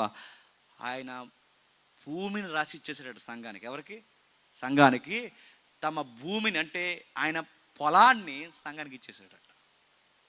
ఆయన డబ్బుల మీద ఆస్తున్న మనిషి కాదు, నలుగురితో పొగిడించుకునే రకం కాదు. ఆయనకి తక్కువ ఎక్కువ అని ఏం ఆలోచించడు, నేనే ముందుండాలన్న ఇలాంటి తహతహలు ఏముండో. ఆ మనిషికి కావాల్సింది ఏంటంటే సంఘం విస్తరించాలి, సువార్త విస్తరించాలి, సువార్త ఎలాగైనా వ్యాప్తి చెందాలి. ఇలాంటి ఆతృత కలిగిన వాడు కనుక ఈయన బాగుంటాడు, ఈయన పంపించిందంటే వచ్చి ఏం చేశాడు, దొరికింది అవకాశం అని రాక మైకి వచ్చిందని అదో రకంగా మాట్లాడా. ఇప్పుడు కొత్తగా ఎవరికైనా మైక్ ఇచ్చామనుకోండి, ఇలా ఏం చేస్తారు చెప్పిన, మీకు ఏం తెలదో చెప్పండి అంతా చెప్పండి, మాకే తెలుసు, షటప్ గెట్ అవుట్ అంటారు. అలాంటి బిల్డప్ ఇవ్వలేదు ఆయన అలాంటి పోజు కొట్టలేదు. మీకు ఏం తెలియదు, ఎద్దేవ చేయలేదు. ఆయన ఏమన్నాడంటే ఒక మాట చెప్పాడు. ఏమన్నాడంటే, ప్రభు హస్తవం వారికి తోడే ఉండు కనుక నమ్మిన వారు అనేకులు ప్రభు తొట్టి తిరిగిరి, వారిని గురించి సమాచారం యెరూషలేములో ఉన్న సంఘపు వారు విని బర్నబాను అంతియోకు వరకు పంపించిరి. అతడు వచ్చి దేవుని కృపను చూసి సంతోషించి ప్రభువును స్థిర హృదయంతో హత్తుకున్న వలనని అందరినీ హెచ్చరించింది. ఎందుకు స్థిర హృదయంతో హత్తుకోమంటున్నాడు? ఎందుకు స్థిరమైన హృదయంతో హత్తుకోమంటున్నాడు? ఎందుకంటే వీళ్ళు ఎక్కడి నుంచి వచ్చిన వాళ్ళు? ఫినేకే, కుప్ర, అంతియోకియా, గ్రీకు ఇలాంటి అన్యుల తెగ నుంచి వచ్చిన వారు కనుక వీళ్ళకి రెండు రకాల మనసులు ఉంటాయి. ఏంటి? ఇటు దేవుళ్ళలోనూ ఉంటారు, ఇటు లోకంలో ఉంటారు. మనోళ్ళకి కూడా లేరు చెప్పండి అలాంటి వాళ్ళు. ఎందుకుండరు? పాస్టర్ గారితో ప్రార్థన చేయించేస్తాం, బేపనాయంతో ముహూర్తం పెట్టించేస్తాం. దిక్కుమాలిన సామెత, భయం లేని సామెత అని చెప్పిన దేవుడు కట్టాలి అని చెప్పండి. పెట్టు, నీ కడతాడు పిండం రెడీగా ఉండు. దేవుడికి కట్టాలి, దయ్యానికి కట్టాలి. అన్నీ వద్దంటే ఎలాగండి? సాంప్రదాయాలు కట్టండి. మామిడాకులు కడితే తప్పని ఉందండి బైబిల్. మామిడాకులు కట్టడం తప్పని బైబిల్ రెఫరెన్స్ చూపించాను అంటారు. మళ్ళీ దీనికి రెఫరెన్స్ అది తప్పండి. రాట అయితే తప్పేటండి. తాలు కట్టదండి. 3 పేటల తాడు తెగిపోతుంది అందండి. ఏ తాడు అది? ఈ తాడా? అది 3 పేటల తాడు తెగిపోదండి. రకరకాల ఏ తాడు కలిపేసి అక్షింతలు వేయొద్దాను, అక్షింతలు అయిపోతే పూలేయండి రా అన్నారట. ఏదో నీకు ఆ ఫీలింగ్ ఉంటే కానీ నీకు పెళ్ళగా పెట్టేస్తుంటారు. ఇవన్నీ చేసేది ఎవరంటే ఎవరో తెలుసా? ఆ మధ్యకాలంలో నేను చాలా ప్రసంగాలు చెప్పాను. చర్చి కట్టడానికి పాస్టర్ గారే బేపనాయంతో ముహూర్తం పెట్టించడానికి వెళ్ళాడు. ఇంకేమనాలండి? ఇంకా గొడవలేదు. ఇంకా మా ఊర్లో అయితే ఇంకెంత భయం లేని, పిడుగు లేని, భయం లేని గడిచిపిండాలు ఉన్నాయంటే, మా ఊర్లో గడిచిపిండాలు ఉన్నాయి. ఎంత భయం లేని గడిచిపిండాలు అంటే ప్రార్థన చేసి భోగమంటే మా ఊర్లో పిచ్చెక్కిపోద్ది ఇవన్నీ చూస్తుంటే. అటో కడుగు, ఇటో కడుగు, అదే వద్దన్నాడు. అదే వద్దు. ఉంటే పూర్తిగా దేవుళ్ళు, లేదా పూర్తిగా నమ్మకాల్లో ఉంటే పూర్తిగా నమ్మకాలు ఉండు, లేదా దేవుళ్ళు ఉండు. స్థిరంగా ఉండండి. శ్రమస్తే వెళ్ళిపోకండి, శ్రమస్తే కదిలిపోకండి. ఇక్కడ వస్తుందని ఇప్పుడు ఇక్కడికి వచ్చి రేపు అక్కడికి వస్తాను అక్కడికి పోయి, రేపు పొద్దున అక్కడ వస్తాను అక్కడికి పోయి ఇలా తిరుగుతూ పోతే రేపు పొద్దున ఈ దేవుడు కదా ఇంకో దేవుడు అంటే ఆ దేవుడి దగ్గర పోతారా? జాగ్రత్త. ఈ దేవుడి దగ్గర అలాంటి కుదరవని చెప్తున్నాడు బర్నబా వెళ్ళి. అయ్యో ఇలా గద్దిస్తే ఆగిపోతారేమోనంటే ఆగిపోయేది ఉంటే ఇప్పుడు ఆగిపోతారు. ఇలా గద్దించకుండా వాళ్ళని మభ్య పెట్టడం చాలా తప్పు. ఆగిపోయేది ఉంటే ఇప్పుడు ఆగుతారు. అందుకే చెప్తున్నాడు చూడండి, వాళ్ళని గద్దించాడు, స్థిరంగా ఉండమని చెప్పాడు. ప్రభువుని స్థిర హృదయంతో అతుకోవాలి. ప్రభువుని అతుకోవాలి, ఇంకేం అతుకోకండి. ఏ నమ్మకాలు అతుకోకండి, ఏ లోకాన్ని అతుకోకండి, ఏ వ్యక్తుల బంధాలని అతుకోకండి. మరి దేన్ని అతుకోవాలి? ప్రభువుని అతుకోండి. ప్రభువుని స్థిర హృదయంతో అతుకోవాలి. వాళ్ళని వారిని హెచ్చరించంటే ఎలా ఉంటుందండి? హెచ్చరించడం అంటే ఎలా చెప్తాడండి? హెచ్చరించడం అంటే కూలిగా చెప్పడమా? హెచ్చరించడం అంటే గట్టిగా, చాలా గట్టిగా కళ్ళు ఎర్ర చేసి మరీ చెప్పాడు. వాళ్ళకి హెచ్చరించి మరీ చెప్పాడు. దేవుడితో ఉన్నారు, దేవుడితోనే ఉండండి, మళ్ళీ లోకం జోలికి పోకండి. ముహూర్తాలు, మంత్రంలో చెప్తున్నాను, ముహూర్తాలు, నమ్మకాలు ఇలాంటి వాటి జోలికి పోకండి. దేవుడు నమ్ముకున్నారు. మీరు ఏం చేసినా ప్రార్థన పూర్వకంగా ప్రభువుని హత్తుకొని మాత్రమే చేయండి. దేవుని మీద మాత్రమే బలంగా ఉండండి. దేవుడు అన్నారు ఇక దేవుడు అనండి. దేవుడు పెడతారు ఇక దేవుడికి పెట్టండి. దేవునితో ఉండాలనుకునే దేవునితోనే ఉండండి. 2 అడుగులు వేయకండి. గట్టిగా గద్దించిన, ఎందుకంటే వాళ్ళు అన్యుల నుంచి వచ్చిన వారు కనుక, అన్యుల్లో మిళితమైన ప్రాంతాలు కనుక, వాళ్ళు సమాజ మందిరాల్లో నుంచి కూడా, యోదయ మందిరాల నుంచి కూడా వచ్చిన వాళ్ళు కనుక ఈ అమావాసాలు, ఉపవాసాలు వీటి జోలికి పోవద్దని గట్టిగా వారిని హెచ్చరించాడు. అయితే అతడు పరిశుద్ధాత్మతోనూ విశ్వాసంతో నిండుకున్న సత్పురుషుడు కనుక బహుజనులు నన్ను అనేక మంది పిలవడానికి కారణం ఏంటి చెప్పిన? బాగా తిడతానని. తెలుసా? మీరు కావాలంటే అడగండి. ఆయన పిల్లలు బాగా తిడతాడండి. వాకింతో గట్టి తిడతాడండి. మన పిల్లల్ని తిడతాడు, మనల్ని తిడతాడు, చక్కగా తిడతాడు, శుభ్రంగా మనం గడ్డి ఎడతాడు. అంటే గడ్డి ఎడితే పిలిపిస్తారంటే ఉదాహరణ నేనే, సంవత్సరం అంతా పిలుస్తారు నన్ను, ఖాళీ లేకుండా పిలుతారు. అక్కడ గంట చెప్పి ఇలా వచ్చి మమ్మల్ని తిట్టేసి వెళ్ళిపోండి అంటారు. తెలుసా? తిట్టడం అంటే ఏంటంటే కదా, వాక్యంలో నుంచి చెప్తాను. గద్దిస్తే వింటారండి. ప్రజలన్నది ఎవరండి? వింటారు. గద్దించే వాళ్ళు లేకే అలా తయారయ్యారు, చెప్పేవాళ్ళు లేక అలా తయారు. గద్దిస్తే వింటారంటే మన గద్దింపులు, మన నరుని కోపం, మన కోపం నీతిని నెరవేర్చదేమో కానీ పరిశుద్ధాత్మ తీవ్రతతో గద్దిస్తే చెప్పండి వింటారు. నా కోపం, నా అజిమాసి కాదు. ఆత్మ యొక్క తీవ్రతతో పరిశుద్ధాత్మని ద్వారా హెచ్చరిస్తే ప్రజలు వింటారా? వింటారు. వాక్యాన్ని బేస్ చేసుకుని ఆ వాక్యాన్ని కొరడాగా జులిపిస్తే వింటారు. అందుకే ఆయన వచ్చిన తర్వాత జనాలు తగ్గిపోలేదు. చెప్పండి, ప్రభువు పక్షమున బహుజనులు పెరిగిపోయాడు. బహుజనులు పెరిగిపోతే ఏం చేస్తారు? ఇక మొత్తానికి అపోస్తులు ఫోన్ బ్లాక్ లిస్టులు పెట్టారు. ఏం చేస్తారు? మనమైతే ఏం చేద్దాం చెప్పండి. ఇప్పుడు మనల్ని ఓ సంఘం చూసుకోమని, ఇప్పుడు మేమే ఉన్నాం అనుకోండి, ఇంకా 12 మంది ఉన్నాం అనుకోండి, మేమందరం అపోస్తులు, మీలో ఎవరినో పంప జాగ్రత్తగా బాబు, ఆ సంఘాన్ని జాగ్రత్తగా నడిపించాను. కానీ ఇతగాడ వెళ్ళిన తర్వాత ఇంకా సంఘం పెరిగిపోయిన తర్వాత ఇంక రేపు నుంచి మా ఫోన్ ఎత్తాడు. కవరేజ్ ఏరియాలో లేదు. సంప్రదింపులు శాశ్వతంగా నిలిపివేయబడ్డాయి. అక్కడ బాగా ఇక మొత్తానికి సంప్రదింపులు ఉండవు. ఏం జరుగుతుందో చెప్పండి. ఎందుకంటే సంఘము రాను ఏమైపోద్దంటే అదొక బ్యాంక్ అకౌంట్ లాగా తయారు చేసేసుకుంటారు. ఒక సేవకుల సదస్సు జరుగుతుంది. ఆ సేవకుడు భలే అన్నాడండి, నాకు భలే నచ్చింది. 500 మంది సేవకులు వచ్చారు. ఆ సేవకుల సదస్సులో పెద్ద ఆయన ఏమన్నాడంటే, చిన్న అమ్మాయికి పెళ్లి చేస్తామండి దేవుని దయ వల్ల, అలాగే పెద్ద అమ్మాయికి పెళ్లి చేస్తామండి, అల్లుళ్ళు ఇరువురికి కట్నం ఏమిస్తామంటే చిన్నలుడికి చిన్న సంఘం ఇచ్చేస్తామండి, పెద్దలుడికి పెద్ద సంఘం ఇచ్చామండి కట్నం. ఏంటి, సంఘాన్ని కట్నంగా ఇస్తారా? అంటే సంఘాలు ఏమనుకుంటున్నారు? కట్నాలుగా నడుతున్నాను. సంఘాన్ని కట్నంగా ఇచ్చడం ఏంటండి? ఏమనుకుంటారు చెప్పండి? ఏటీఎం సెంటర్లు అనుకుంటున్నారండి సంఘాలంటే. నలుగురు పోగైతే ఏమనుకుంటున్నారు తెలుసు? ఇంకా డోకా లేదనుకుంటున్నారు. నలుగురు పోగైతే ఏమనుకుంటున్నారు తెలుసు? పర్లేదు అనుకుంటున్నారు. ఏం పర్లేదు. సంఘం అంటే మనం బతికేది కాదు. సంఘం అంటే ఏటీఎం సెంటర్ కాదు. సంఘం అంటే మనల్ని పోషించేది కాదు. సంఘం అంటే ఏంటో తెలుసా? సత్యానికి స్తంభం, వాక్యానికి నిలయం, దేవుని ప్రేమకు కేంద్రస్థానం. వాక్యం చెప్పి అదిగో సత్యం అక్కడ ఉంది అని సంఘానికి ఏలెత్తి చూపించే ఒక సాక్ష్యం. అందుకే ఆయన వచ్చిన తర్వాత ఫోన్ ఆపేయలేదు, కవరేజ్ లేదని లేదు, లేదా ఆ రోజుల్లో ట్రెండ్లో ఉన్నట్టు ఉత్తరాలు రాయడం, సంప్రదింపులు మానేయలేదు. ఒక పని చేశాడు. నేను ఒక్కడే ఉండాలి, ఇంకెవరు రాకుండా ఉండిపోవాలనుకోలేదు. ఏం చేశాడంటే, వర్క్ బాగా జరుగుతుంది, ప్రజలు పెరుగుతున్నారు, ఒక్కడు ఉంటే సరిపోదు, నాయకత్వ లక్షణాలు అనిపించుకోవు. నాయకత్వ లీడర్ క్వాలిటీస్ ఏంటంటే, పబ్లిక్ పెరుగుతున్నారు కనుక రకరకాల ప్రజలు తెలివి కలిగిన వారు వస్తున్నారు. ఇప్పుడు నేను ఒక్కడు ఉంటే సరిపోదు, ఇంకా నాలెడ్జ్ పర్సన్ ఎవరైనా ఉంటే బాగుంటుంది, ఎవరు ఉంటే బాగుంటుంది అబ్బా అనుకున్నప్పుడు ఆయనకి స్ట్రైక్ అయింది, ఆ సౌలు ఉంటే బాగుంటుంది. నేను చెబితేనే పబ్లిక్ ఎలా పెరుగుతున్నారంటే, సౌలే గనక మైకట్టుకుంటే పబ్లిక్ ఇంకా పెరుగుతారు, జనాల్లో ఇంకా రివైవల్ స్టార్ట్ అవుతుంది. ఎవరిని పిలుద్దాం? అక్కడ ఉన్నాడు, వెళ్ళాడు, సౌలును తోడుకుని వచ్చాడు, సౌలుని పట్టుకుని వచ్చాడు. ఆ పట్టుకుని వస్తున్నప్పుడు అక్కడ పదం రాయబడుతుంది చూడండి. అతడు సౌలుని ఎత్తుకుటకు తార్సునకు వెళ్ళి అతను కనుగొని ఆ స్థానంలో తనొక్కడిని ఉండట్లేదండి, మరొక స్పీకర్ని కూడా ఏం చేస్తున్నాడు చెప్పండి? ఇన్వాల్వ్ చేస్తున్నాడు. రండి బ్రదర్ కలిసి చేద్దాం. ఎప్పుడు మంచి స్పీకర్లకు ఉండే గుణం ఏంటి చెప్పిన? ఒకరినొకరు కలుపుకుంటున్నారంటే సంఘానికి అది దీవెనకరంగా ఉంటుంది. నేనే ఎప్పుడు నియంతలా ఉన్నాను అనుకోండి, గుర్తుపెట్టుకోండి, నేనే ఎప్పుడు నియంతలా ఉన్నాను అనుకోండి, సంఘం ఎదగదు. రావాలి, ఇంకా స్పీకర్లు ఎదగాలి, అనేక మంది స్పీకర్లు కలవాలి, సంఘానికి అనేక మంది చెప్పాలి, అందరూ కలిసికట్టుగా సంఘానికి చెప్తే సంఘం ఆత్మీయంగా ఎదుగుద్ది. ఇది ఎవరు ఆలోచిస్తారంటే, వాక్యంలో లోతైన ఏరున్న స్పీకర్స్ మాత్రమే ఆలోచిస్తారు. చాలామంది స్పీకర్లు దైవజనులు వాళ్ళకి వాక్యం చెప్పడం వచ్చు, వాళ్ళే వాక్యం చెప్పకుండా అప్పుడప్పుడు మాలాటోళ్ళని ఎందుకు పిలుస్తారు? వాళ్ళే వాక్యం చెప్పకుండా మాలాటోళ్ళని ఎందుకు పిలుస్తారు? అది సంఘానికి మేలుకరంగా ఉంటుందని, అది సంఘానికి మేలు జరుగుతుంది. అంటే అనేక మంది వస్తే, ఇంకా స్థిరపరిస్తే అనేక మంది వర్తమానికులు వస్తే సంఘానికి మేలుకరంగా ఉంటుందని పిలుస్తారు, చెప్పిస్తారు, వాళ్ళ పక్కన ఉంటారు, వాళ్ళతో కూడా మాట్లాడిస్తుంటారు. వస్తున్నాడు బర్నబా, మాట్లాడిస్తున్నాడు, బ్రదర్ పూర్తిగా నువ్వు మాట్లాడుదుగో, వీళ్ళందరితో నువ్వు మాట్లాడు, విస్తరించి మాట్లాడు. తోడుకుని వచ్చాడు. తోడుకుని వస్తే కానీ రానంటున్నాడంటే ఈ పెద్ద మనిషి. అప్పటికి ఈయనకి ఏదో గాయమై ఇంటికి వెళ్ళిపోయాడు. ఎవరు? సౌలు గారిని అక్కడ తీసుకెళ్ళిన తర్వాత అందరూ పైనుంచి కింద చూశారండి. ఎందుకంటే ఈయన గారు చేసిన పనులు మామూలు పనులు కాదు కదండి. దగ్గరుండి చంపించేశాడు ఎవరిని? స్టెఫెన్ గారిని. వస్త్రాలు కాపలాగా వచ్చాడు. ఇంకేం చేశాడు? స్త్రీలను కూడా చూడకుండా భయంకరంగా బయటికి లాక్కొచ్చాడు. ఇప్పుడు సడన్గా మారిపోయినంటే నమ్ముతారా? అందుకే నమ్మలేదు.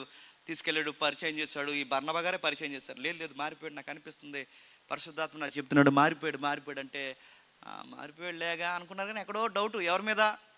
పౌలు గారి మీద, సౌలు గారి మీద. అందుకే బహుశా అనిపిస్తుంది, అందుకే ఆయన తిరిగి వెళ్ళిపోయాడు. సొంత తోడుకొని రా బ్రదర్, అలా కాదు, ఇప్పుడు నువ్వు వెళ్ళేది యెరూషలేము సంఘానికి కాదన్నాడో ఏంటో తెలియదు, కానీ ఇప్పుడు కొత్త సంఘం ఉంది, అంతియోక్య ప్రాంతంలో గొప్ప సంఘం ప్రారంభమైంది, రా అని తోడుకొని వచ్చాడంట. వారు కలిసి ఒక సంవత్సరం అంతయు సంఘములు ఉండి బహుజనులకు వాక్యం బోధించరి. మొట్టమొదట అంత్యోక్యలోని శిష్యులు క్రైస్తవులు అన్నమాట.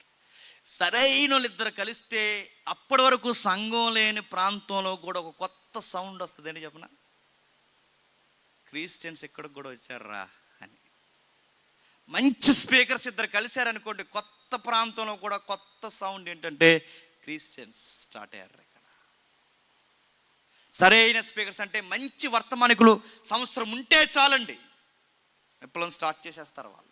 అంతే, వాళ్ళ ఒక్క ఏడాదిలో వారు అంత్యోక్యలోని శిష్యులు క్రైస్తవులు అనమాట. అది ఎటకారంగా అన్నారో కితాబిస్తున్నారో మొత్తం మీద అన్నారు. క్రైస్తవులు అనే పేరైతే పెట్టారు. ఆ పేరు పెట్టిన తర్వాత కొత్త సౌండ్ స్టార్ట్ అయింది. అప్పటి వరకు శిష్యులు శిష్యులు శిష్యులు శిష్యులు అని చదువుకుంటాం. ఇక్కడి నుంచి ఏమని చదువుకుంటాం తెలుసా? క్రైస్తవులు, విశ్వాసులు, క్రైస్తవులు, క్రైస్తవులు అని చదువు. పౌలు బర్నబాలు కలిసిన తర్వాత క్రైస్తవులు క్రైస్తవులు అని చదువుకుంటాం. ఇక్కడి నుంచి బాగా వినండి. ఎక్కడో చెదిరిపోయిన నలుగురు కూర్చొని, ఆ కుదురుగా కూర్చున్న వాళ్ళ కోత మీటింగ్ పెట్టుకుని, ఆ మీటింగ్ పెట్టుకున్న నలుగురు వచ్చి అక్కడ కూర్చుంటే, ఈ నలుగురు కలిసి వాళ్ళందరూ 400 మంది అయితే వీళ్ళందరూ కలిసి ఒక సంఘం అయితే, ఆ సంఘానికి పెట్టిన పేరేంటి తెలుసా? అంతియోకియ. సంఘానికి పేరు కదా కానీ అడ్రస్, ఆ సంఘానికి వచ్చిన అడ్రస్ అంతియోకియ సంఘం. ఎంతమంది చదివారో ఎంతమంది విన్నారో నాకు తెలియదు కానీ అప్పటి వరకు 11వ అధ్యాయం వరకు యెరూషలేము సంఘం యెరూషలేము సంఘం యెరూషలేము సంఘం అని చదువుకుంటాం. ఇప్పటి నుంచి మళ్ళీ ప్రకటన గ్రంథం వరకు ఎక్కువ సార్లు చదువుకునే సంఘం పేరేంటి తెలుసా? అంతియోకియ సంఘం. అంతియోకియ సంఘం. అంతియోకియ సంఘం ఎక్కడి నుంచి వచ్చింది చెప్పండి? యెరూషలేము సంఘం నుంచి వచ్చింది. యెరూషలేము సంఘం నుంచి ఎందుకు వచ్చింది? తిన్నదరక్క చెప్పండి, గొడవలు పెట్టుకున్నారు కనుక మొక్కలైతే బయటకు వచ్చింది. అంటే వీళ్ళకి ఎప్పుడైతే బాధ్యతలు మర్చిపోయి గొడవలు పెట్టుకున్నారో, ఆ గొడవలు పెట్టుకున్నందుకు దేవుడు వీళ్ళని చెదరగొట్టి మరలో ఒక కొత్త సంఘాన్ని వేరే దిక్కున స్టార్ట్ చేశాడు. కొత్త సంఘం ఒకటి ప్రారంభమైంది. ఆ సంఘం ప్రారంభమైన తర్వాత మీరు చూడండి, అందరూ యెరూషలేము సంఘానికి పోవాల్సిందే బదులు ఇప్పుడు అందరూ ఎక్కడికి వస్తున్నారు తెలుసా? అంత్యోకియ సంఘానికి వస్తున్నారు. ఎందుకంటే అక్కడ భోజనాలు ఉన్నాయి కానీ గొడవలు ఎక్కువైపోయినాయి. ఈ సంఘంలో కొత్త రూల్ ఏంటి చెప్పినా, ఇక్కడ ఆనందం వచ్చినా భోజనాలు ఉండవు, సంతోషం కలిగి దుఃఖం కలిగినా భోజనాలు ఉండవు. ఇక్కడ మాట్లాడితే ఏమిటో తెలుసా? ఉపవాసాలు ఉంటాయి. చూస్తారు ఒకసారి 13వ అధ్యాయం 2వ వచనం. వారు ప్రభువును సేవించుచు ఉపవాసము చేయుచుండగా, మళ్ళా 3వ వచనం, అంతటా వారు ఉపవాసం ఉండి ప్రార్థన చేసి. మాట్లాడితే ఏంటండి? ఉపవాసం ప్రార్థన. అక్కడ ఏంటండి మాట్లాడితే? యెరూషలేము సంఘంలో ఏంటి? ప్రేమ విందులు, ప్రభురాత్రి భోజనాలు. అక్కడ భోజనాలు గొడవ ఎక్కువైపోయింది. భోజనాలు గొడవ ఉన్న అక్కడ ఏమొచ్చింది? గొడవ వచ్చింది. మొత్తానికి యెరూషలేము సంఘంలో ఏమి లేకుండా చేస్తారు తెలుసా? నువ్వు ఇవాళ క్రిస్మస్ ఉంది, ఉపవాస క్రిస్మస్ అంటారు. వస్తారండి? అంత్యోకియ సంఘంలో వస్తారు, మనం రాము. ఇక్కడ ఉపవాస క్రిస్మస్ అంటే అక్కడ పోదాం అంటారు. ఇదిగో 31st గ్రాండ్గా చేస్తున్నాం. పాత సంవత్సరానికి వీడ్కోలు చెప్తున్నాం, కొత్త సంవత్సరానికి వెల్కమ్ చెప్తున్నాం. అయితే గమనిక, ఈరోజు సంపూర్ణ రాత్రి ఉపవాస కూడిక అంటారంట. 31st ఉపవాస కూడిక కానీ మనకి ఎలా ఉంటుందండి? దిన కార్యక్రమం ఎలా ఉంటుంది మనకి? 31st నడుతుంది. 31st ఉపవాస కూడిక అంటే ఎలా ఉంటుంది అంటే, వాళ్ళు ఏమనుకున్నారో తెలియదు కానీ వాళ్ళ భోజనాలకి పెద్దపీట వేయలేదండి. దేనికి సార్ తెలుసా? ఉపవాసం, ప్రార్థన, ఉపవాసం. ఏ సంఘాలు బాగా వినండి, ఏ సంఘాలు వాక్యానికి ప్రార్థనలకి తిండికి పక్కన పెట్టి వాక్యాలకి ప్రార్థనలకి ఉపవాసాలకి పెద్దపీట వేస్తాదో ఆ సంఘాలకి భవిష్యత్తు ఉంటుందండి. వారం అంతా సందా దాచుకుని శనివారం ఏ సంఘం అయితే భోజనాలు ఎట్టేసుకుంటుందో ఆ సంఘం త్వరలోనే వేరే భోజనాలకు వెళ్ళిపోద్దండి. మళ్ళీ చెప్తున్నాను, ఏ సంఘం అయితే బడాకానాలకు పెద్ద పెట్టేస్తుందో ఆ సంఘం త్వరలోనే కుప్ప కూడతాది. అలాంటి భోజనాలు పెట్టొద్దని కాదు, మీరు గమనించండి. వీటికి కాదు పెద్ద పెట్టేయాల్సింది, భక్తి, బోధ, సహవాసము, ఒకరికొకరికి పంచిపెట్టుట.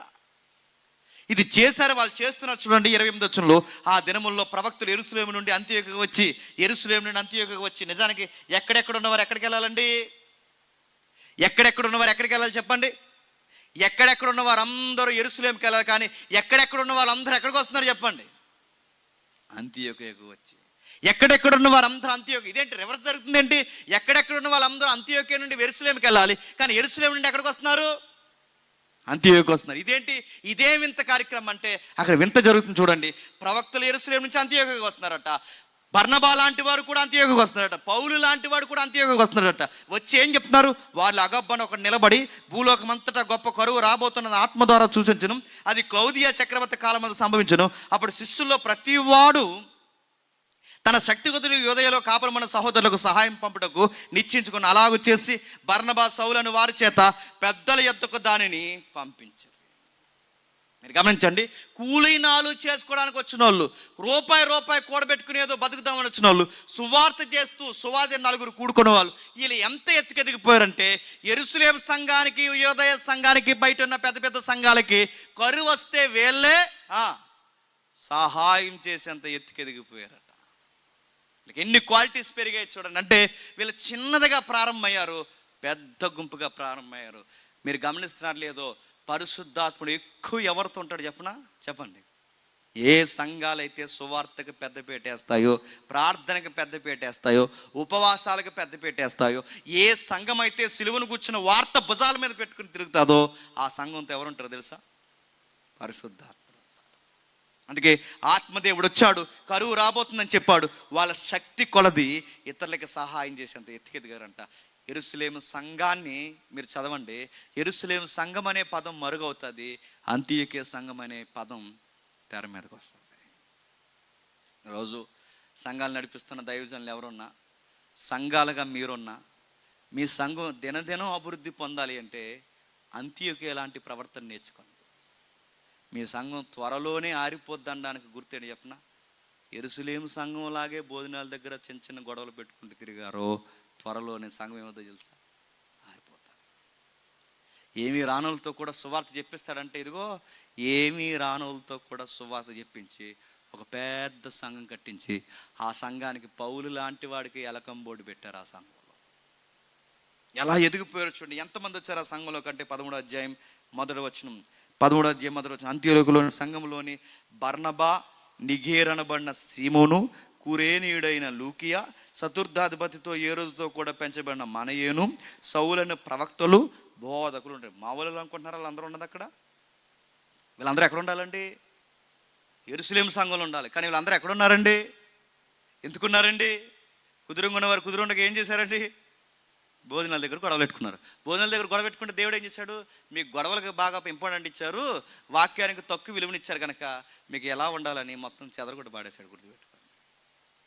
ఇశ్రాయేలు మాట వినకపోతే ఇతర రాజుల దగ్గరికి ఎలాగైతే ఇశ్రాయేలుని చెడగొట్టేశాడో, ఇశ్రాయేలు మాట వినకపోతే తీసుకెళ్ళి ఇతర రాజులకు ఎలాగైతే బానిసలు చేశాడో, సంఘము కూడా సుఖాలకు మరిగినప్పుడు వాళ్ళని కూడా దేవుడు ఏం చేశాడు చెప్పండి? చెదరగొట్టేశాడు. ఈరోజు కూడా నేను చెప్తున్నాను, మన సంఘముగా మన బాధ్యతలు మనం మర్చిపోయి పనికి మాలిన వాటికి మనం పెద్ద పెట్టేసామనుకోండి, మనల్ని ఏం చేస్తాడు చెప్పనా? చెదరగొట్టి పాడేస్తాడు. ఉంచడు. ఎందుకంటే బాధ్యత తెలియాలి. ఆ చెదరగొట్టి పడతాడు. నిగోర్ అంటే నీగ్రోస్ వచ్చారట. కురేనీయుడైన లూకియా డాక్టర్ లాంటి వాడు వచ్చాడట. గవర్నర్, చతుర్థాధిపతి 4వ గవర్నర్ ఎవరైతే ఉన్నారో ఆ గవర్నర్తో పెంచబడిన గవర్నర్ ఫ్యామిలీ మెంబరు మనయేను వచ్చాడట. ప్రవక్తలు వచ్చారట, సౌలు వచ్చాడట, బోధకులు వచ్చారట. వీళ్ళందరూ ఎక్కడికి వచ్చారట? అంత్యోక్య సంఘానికి. అంటే ఈ సంఘం చిన్న కూడుకెట్టుకునే సంఘానికి గవర్నమెంట్ ఎంప్లాయీలు రావడం ఏంటి, గవర్నర్ ఫ్యామిలీ నుంచి రావడం ఏంటి, బోధకులు రావడం ఏంటి, ప్రవక్తలు రావడం ఏంటి, ఎంతమంది ఆ సంఘానికి రావడం ఏంటి వింతంటే అక్కడ సత్యం అందుతుంది కనుక. ఈ సంఘం చిన్న సంఘమైనా, ఇది చెట్ల కింద పెట్టే సంఘమైనా, నువ్వు సత్యం చెప్పడం మొదలెడితే ఎక్కడెక్కడ ఉన్న వారిని కూడా ఎక్కడ తీసుకొస్తాడు చెప్పనా? నీ మధ్యకి తీసుకొచ్చి కూర్చోబెడతాడు. పెద్దోళ్ళను కూడా తీసుకొచ్చి నీ ముందు కూర్చోబెడతాడు. ఎందుకు కూర్చోబెడతాడు చెప్పినా? నువ్వు సత్యం చెప్పు. శక్తిని పొందుకో సత్యం చెప్పడానికి. ఆ శక్తిని ఎవరిస్తారంటే పరిశుద్ధాత్ముడు ఇస్తాడు. ప్రభా నేనేం చెప్పాలి? సాక్ష్యం చెప్పాలి. ఎవరి గురించి సాక్ష్యం చెప్పాలి? నజరుడైన యేసుని గురించి సాక్ష్యం చెప్పాలి. నా సాక్ష్యం సువార్త చెప్పడానికే, నా దర్శనం సువార్త చెప్పడానికే, నా జీవితం సువార్త చెప్పడానికే, నా భోజనాలు సువార్త చెప్పడానికే, నా ఆకలి దప్పుల సువార్త చెప్పడానికే, నా ప్రార్థనల సువార్త చెప్పడానికే, నేను ఏం చేసినా సువార్త చెప్పడానికే. అది భూ దిగంతాల వరకైనా, నా పల్లి ప్రాంతాల వరకైనా, నా సభలైనా, నా కార్యక్రమం అయినా, అది పుట్టినరోజైనా, అది జననమైనా, అది మరణమైనా, ఏదైనా సువార్త చెప్పడానికే. ఎవరైతే ఇలా సువార్తకి పెద్దపేటేస్తారో, ఎవరైతే ఇలాంటి సువార్తకి ఎజెండా కలిగి ఉండి ఎవరైతే యేసు ప్రభు కొరకు నిలబడతారో వాళ్ళతో పరిశుద్ధాత్మ దేవుడు శక్తి కలిగే వారిగా వాళ్ళని జీవింపజేస్తారు. పరిశుద్ధాత్మ శక్తి అంటే మీరు గమనించండి, పరిశుద్ధాత్మ ఊగడం కాదండి. పరిశుద్ధాత్మ శక్తి అంటే సువార్తను అర్థవంతంగా ప్రజలతో చెప్పండి మాట్లాడారు, అర్థవంతంగా మాట్లాడారు, పరిశుద్ధాత్మ శక్తిని పొందుకున్నారు. 12వ అధ్యాయం దాదాపు అదే కాలమందు, 12వ అధ్యాయం ముగించేస్తున్నాను, దాదాపు అదే కాలమందు రాజు అయిన హేరోదు సంఘపు వారిలో కొందరిని బాధ పెట్టి ఒక బలాత్కారంగా పట్టుకుని యోహాను సహోదరుని యాకోబును ఖడ్గముతో చంపించేశాడు. నేనే ఉన్నానండి, వాకింగ్ చెప్తున్నాను, ఠకాలు నన్ను నరికేశారు అనుకోండి, ఎవరో ఒకరు సిటిబా గారు మళ్ళీ లేచి మైక్ పట్టుకుని ఎవరు వెళ్ళకండి, సువార్త కొనసాగింపబడుతుంది, సభ ఏం కాదు ఉండనంటే ఉంటారా? మీరు చెప్పండి, నువ్వు ఉండు, నేను వెళ్తున్నావు ఉంటారా? కానీ సంఘం ఉందంటారు. యాకోబుని చంపేశారు, అంతకుముందు స్టెఫనుని చంపేశారు, తర్వాత పేతురుని చంపేయడానికి రెడీ అయిపోయారు, ఒకరినకలు ఒకరిని చంపేయడానికి రెడీ అయిపోయారు. ఈ టైంలో సంఘం ప్రార్థనలు ఎక్కడ పెట్టుకుంటుంది? అప్పుడు అందట అక్కడ కాదు, ఇక్కడ కాదండి, మా ఇంట్లో పెట్టండి సంఘం అందట. ఆవిడ పేరు వీర వనిత, మార్కు తల్లి మరియా. అక్కడ పెట్టండి, ఇక్కడ పెట్టండి కాదు, మా ఇంట్లో పెట్టండి సంఘం. గవర్నర్స్ వచ్చి మా మీద శాసనాలు చేసిన, ప్రభుత్వాలు వచ్చి మా మీద శాసనాలు చేసిన, ఏం జరిగినా మా మేడ మీద పెట్టండి సంఘం అంటారు. కలిసి ప్రార్థన చేస్తున్నారు, పేతురు కొరకు ఎదురు చూస్తున్నారు. ఆ పేతురు కొరకు ఎదురు చూస్తున్నారు. పేతురు గారు లోపల ఏం చేస్తున్నారు? రేపేసి చంపేసిలో ఉన్నారు. ఆయన ఎవరో నాది వెళ్ళాను అనలేదు. ఆయన చక్కగా టెన్షన్ లేకుండా చంపాను, రేపు చంపేద్దారా, సర్లే ఇంకా లాస్ట్గా నిద్ర అవుదామని ఆయన నిద్ర ఎలా అవుతుందండి? ఆయనకి రేపే సంఘం పెట్టినందుకు మీ మీద కంప్లైంట్ ఇచ్చారు, రేపు ఎంఆర్ఓ గారు వచ్చేలా ఉన్నారు, అలాగే ఇద్దరు పోలీసులు కూడా వస్తారని ముందుగా నీకు ఉత్తరం వచ్చిందాక ఏం చేద్దాం? ఈ రాత్రి నిద్ర అవుతావా? 2 మాసాలు అయిపోతాయి, నీకు ఉంటావా? రేపు ఎంఆర్ఓ గారు వస్తున్నారు, రేపు ఇదిగో ఏదో పోలీసులు ఏదో నువ్వు ఏదో సౌండ్ ఎక్కువ పెట్టి ఇలాగేదో చేస్తున్నావట, ఇక నీ మీద కేసు పెట్టి హైకోర్టులో కూడా నీ మీద పిటిషన్ వేస్తారు, రేపు ఇదిగో ఏదో ఉందని, కానీ ఈ రాత్రి నిద్ర వస్తుందా? యాకోబు గారిని నరికేసిన కత్తితోనే రేపు పేతురు గారు నరికేస్తున్నారన్నా పేతురు గారు ప్రశాంతంగా నిద్రపోయాడు. అలాగొకటి అర్థమైపోయింది. ఏంటి చెప్పిన? శక్తి పొందుకున్నాం, బతుకుంటే సువార్త చెబుతాం, బతికి లేకపోతే ఆయనకు పోయి హాయిని హత్తుకొని విశ్రాంతి తీసుకుంటాం అన్నారు. ఇలాంటి ధీమా పొద్దు ఎప్పుడు వస్తుంది చెప్పిన? పరిశుద్ధాత్ముడు ఉంటే వస్తుంది. ఆ పరిశుద్ధాత్ముడు ఎక్కడ ఉంటాడు? అట్టికాయలో ఉండడు, అమ్ముతున్నారు కదా, యాపిల్లో ఉండడు. ఎక్కడుంటాడు పరిశుద్ధాత్ముడు? నమ్ముటే నీ వలన అయితే నీలో ఉంటాడు. గుర్తుపెట్టుకో, నువ్వు స్వీకరిస్తే నీలో ఉంటాడు, నువ్వు స్వీకరించి ఆయన కొరకు ప్రకటిస్తాను నిలబడు, నీలో ఉంటాడు. అంతే. నమ్మారు, కలిసి ప్రార్థించారు.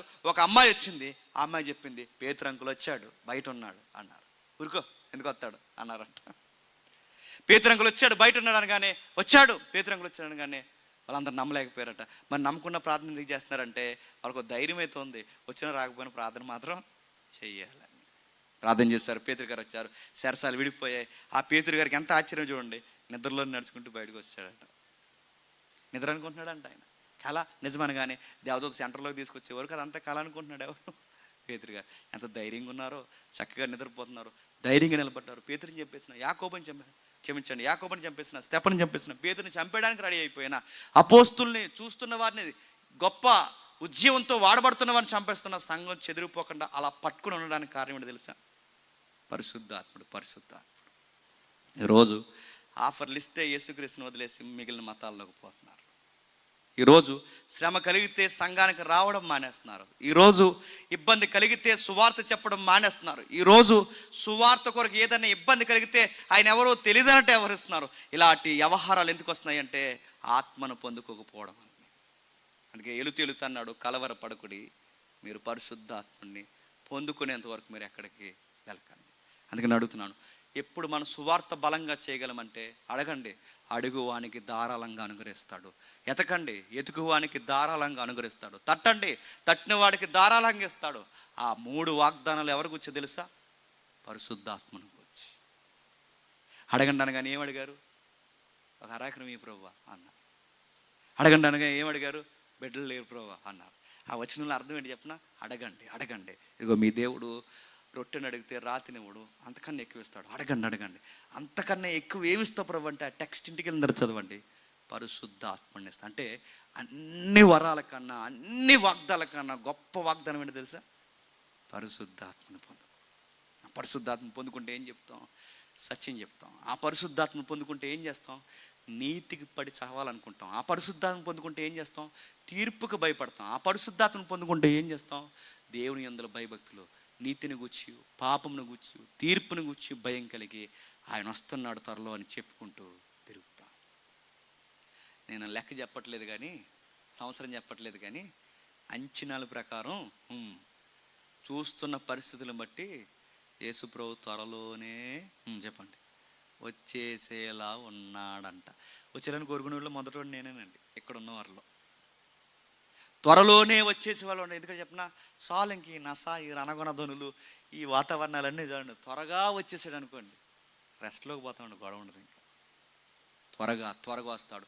ఈ త్వరగా వచ్చి ఆయన లోపు, ఆయన వచ్చే లోపు ఏం చేయాలంటే వెళ్ళండి ఇతర సమీప గ్రామాల్లో కూడా చెప్పండి, తండ్రిని గూర్చి, కుమారుని గూర్చి, పరిశుద్ధాత్మను గూర్చి ఈ త్రియేక నామంలోనికి సువార్త చెప్పి బాప్టిజాలు అనుగ్రహించండి. ఇది చెయ్యండి. అందుకే ఈ వసంతన్న ప్రతి సంవత్సరం చేసే పని ఏంటి చెప్పనా? ఆయన చెప్పలేకపోయినా చెప్పండి, చెప్పించే మాలనోటల్ని పిలిచి మారండయ్యా అని ప్రకటించడానికి రూపాయి పోగేసి 3 రోజులు సభలు పెడుతున్నాడు. డబ్బులు ఎక్కువైపోయి కదా వసంతానికి. సువార్త చెప్పిస్తున్నాడు. ఎందుకు చెప్పిస్తున్నాడు? ఇదిగో చెప్పాలి. ఆయన వచ్చే సమయానికి, ప్రభు వచ్చే సమయానికి సంతలో ఉన్నాం అనుకోండి, సంతలో కోడిగుడ్లు కొంటూ ఉన్నాం అనుకోండి, కోడిగుడ్ల దగ్గర వచ్చేస్తే ఏమైపోతుందండి? పిండి రూపు దగ్గర ఉన్నాం అనుకునే కదా. ఆయన వచ్చే టైంకి ఏమండాలి చెప్పండి? ఎప్పుడు కోరుకునేది అదే అండి. సరిగ్గా ఆయన వచ్చే సమయానికి సంతల్లోనూ ఫంక్షన్లో కాదు, సరిగ్గా ఆయన వచ్చే సమయానికి సువార్తలో ఉండాలి. అంతేనండి, ఇంకంతకన్నా బ్యూటీ ఏం లేదండి. ఆయన అలా వచ్చే సమయానికి అలా సువార్తలు ఉన్నాం అనుకోండి, ఇంతకన్నా దాని లేదు. ఎలా ఉన్నవారం అలా మేఘాల మీద లేచిపోతాం. అందుకే ఆయన వచ్చే లోపు మనం పని చేద్దాం. వెళ్ళండి, ఈ వాగ్దానమును పొందుకోండి. ఇతర సమీప గ్రామాల్లో మీరు కన్న వాటిని, విన్న వాటిని ప్రకటించండి అని శిష్యులకు ఎలా అయితే చెప్పారో, ఈరోజు నేను చెప్తున్నాను, మీరు విన్న వాటిని, మీరు నేర్చుకున్న వాటిని, ఈ 3 రోజులు మీరు ఎరిగిన వాటిని మీ ఇతర ప్రాంతాలకు, మీ సమీప ప్రాంతాలకు ప్రకటించండి. ప్రభు త్వరలోనే రాబోతున్నాడు. వధువు సంగమా సిద్ధపడు, నీ వరుడు సమీపంనే ఉన్నాడు. దేవుడు మిమ్మల్ని దీవించును గాక.